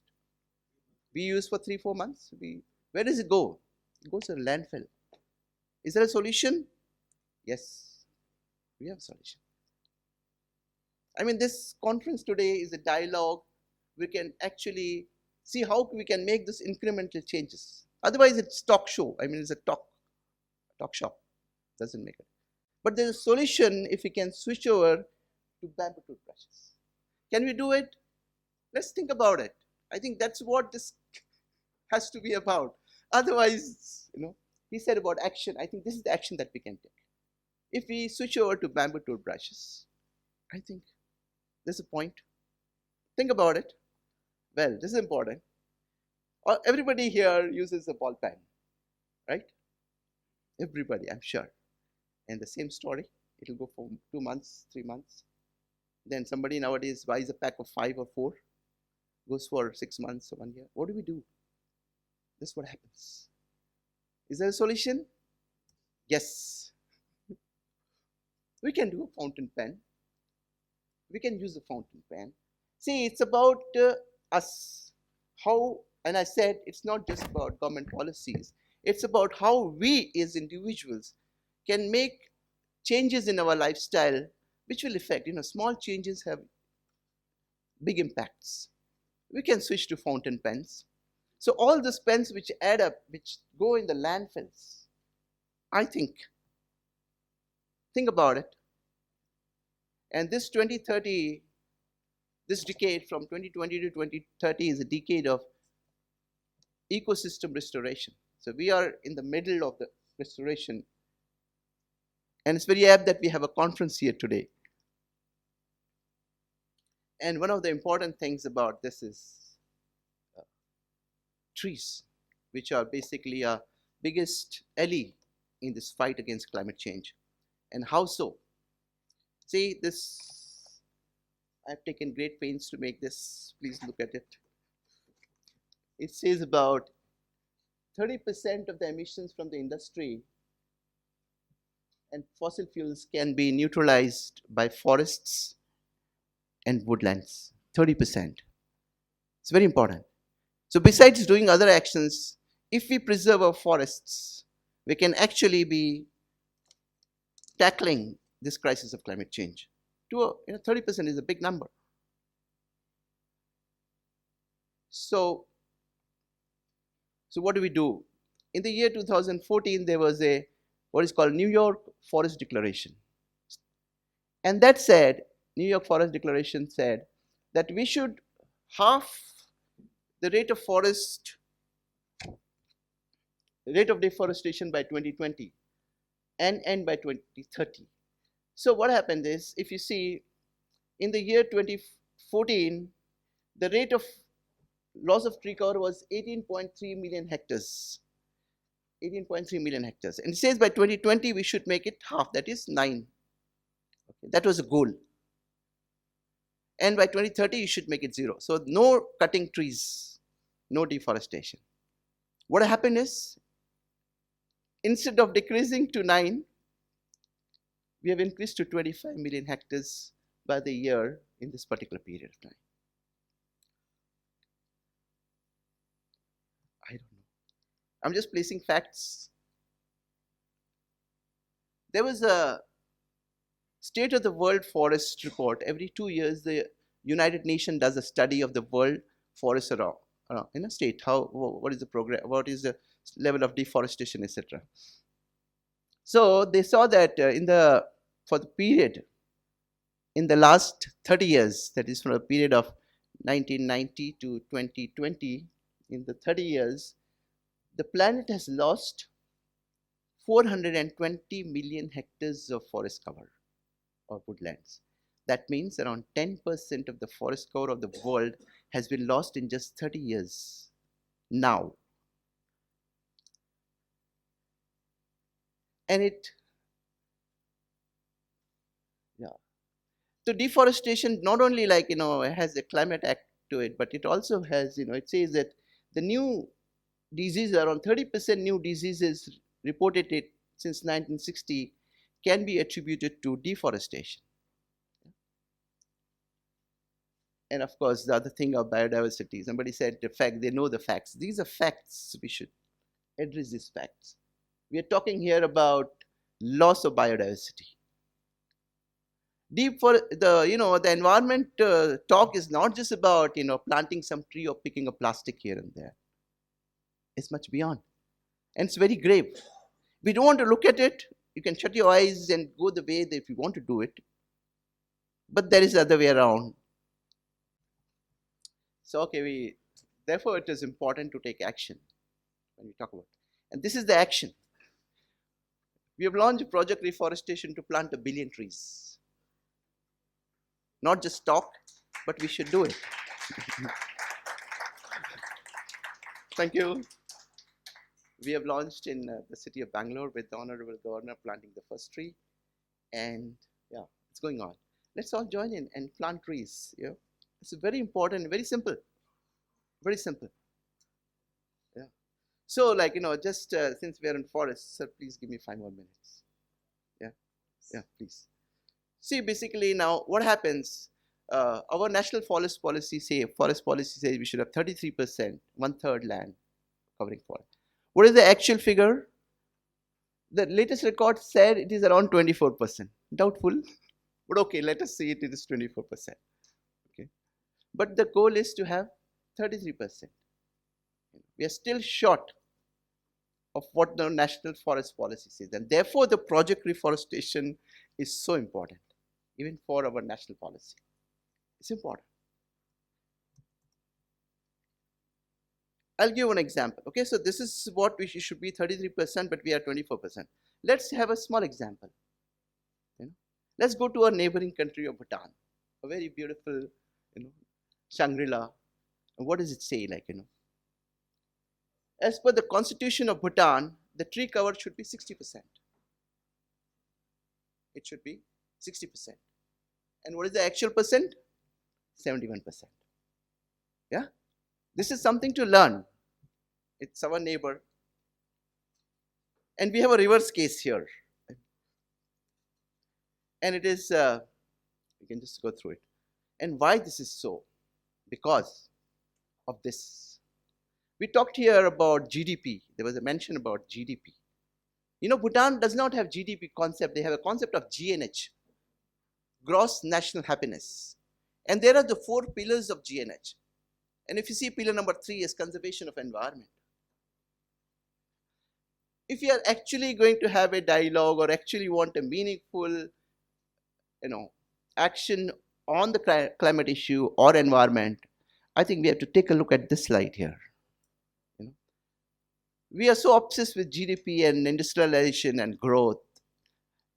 I would strongly recommend people here to please visit Bhutan.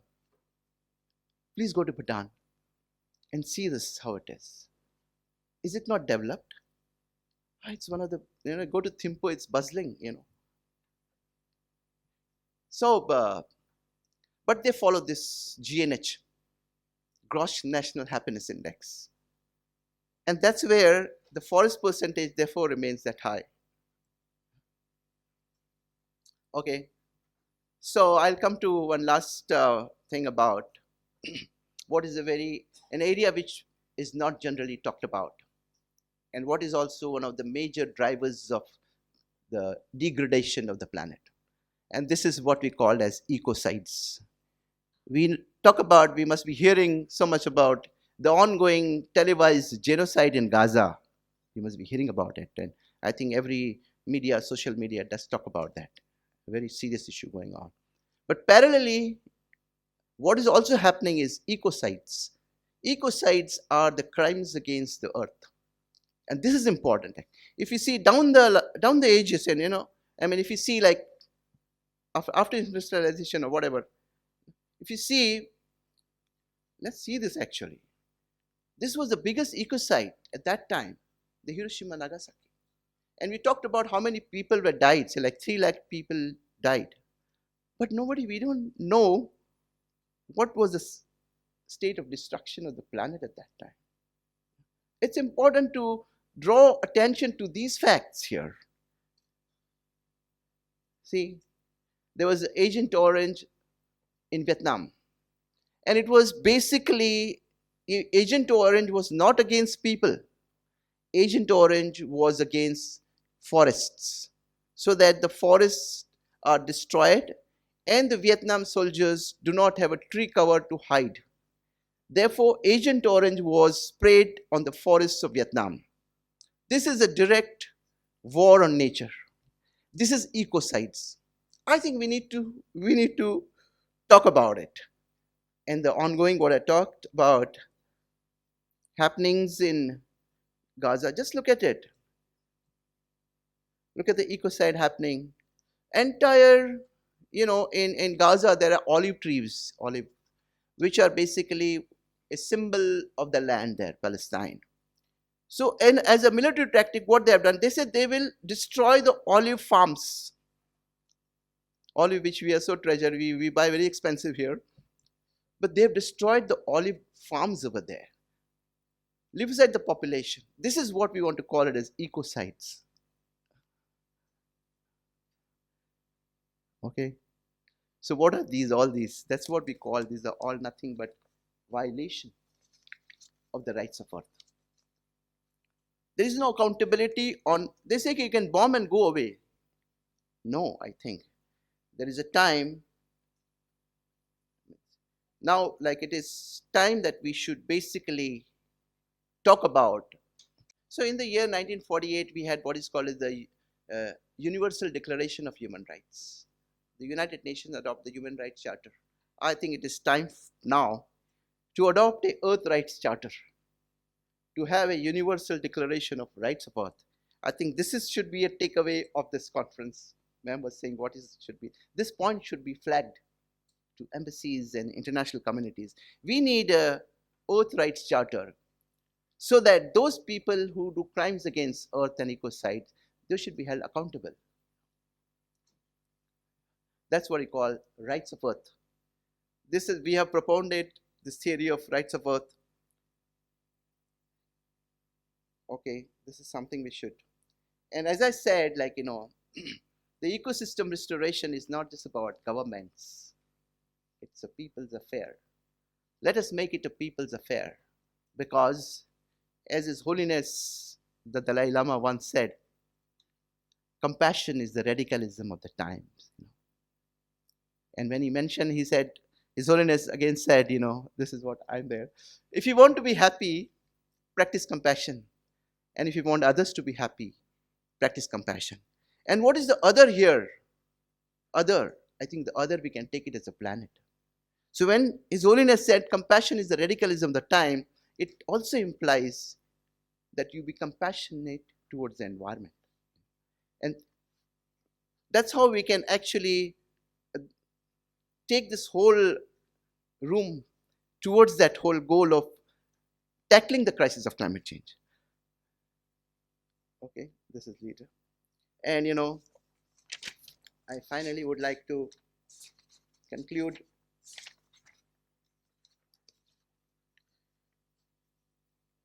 but by saying that this is essentially a call of conscience for all of us. But this is not a moment of despair, it's a moment of transformation.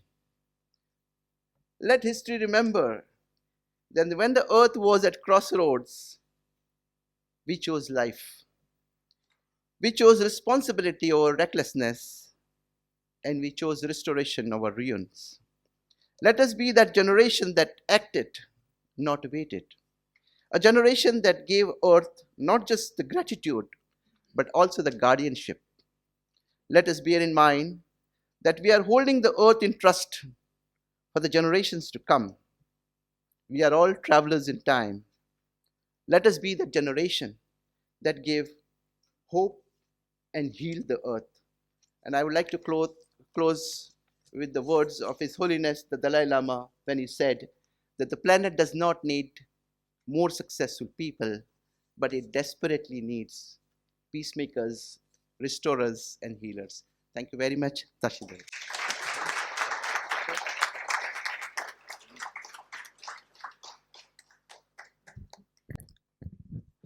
Thank you very much, Mr. Harshvardhan Umreji.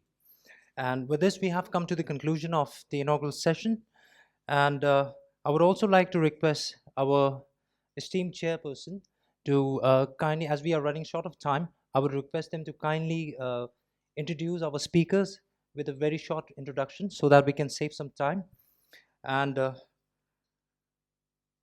as we conclude with the inaugural session, now I would like to convey my sincere appreciation to our chief guest, Srimati Ranjana Jhaji, our guest of honor, Sri Abhijit Haldarji, our convener and the very keynote speaker of this conference, Mr. Harshvardhan Umreji, and none other than our Venerable Geshe Dorjin Abdullah, the director of Tibet House, the Culture Center of His Holiness the Dalai Lama.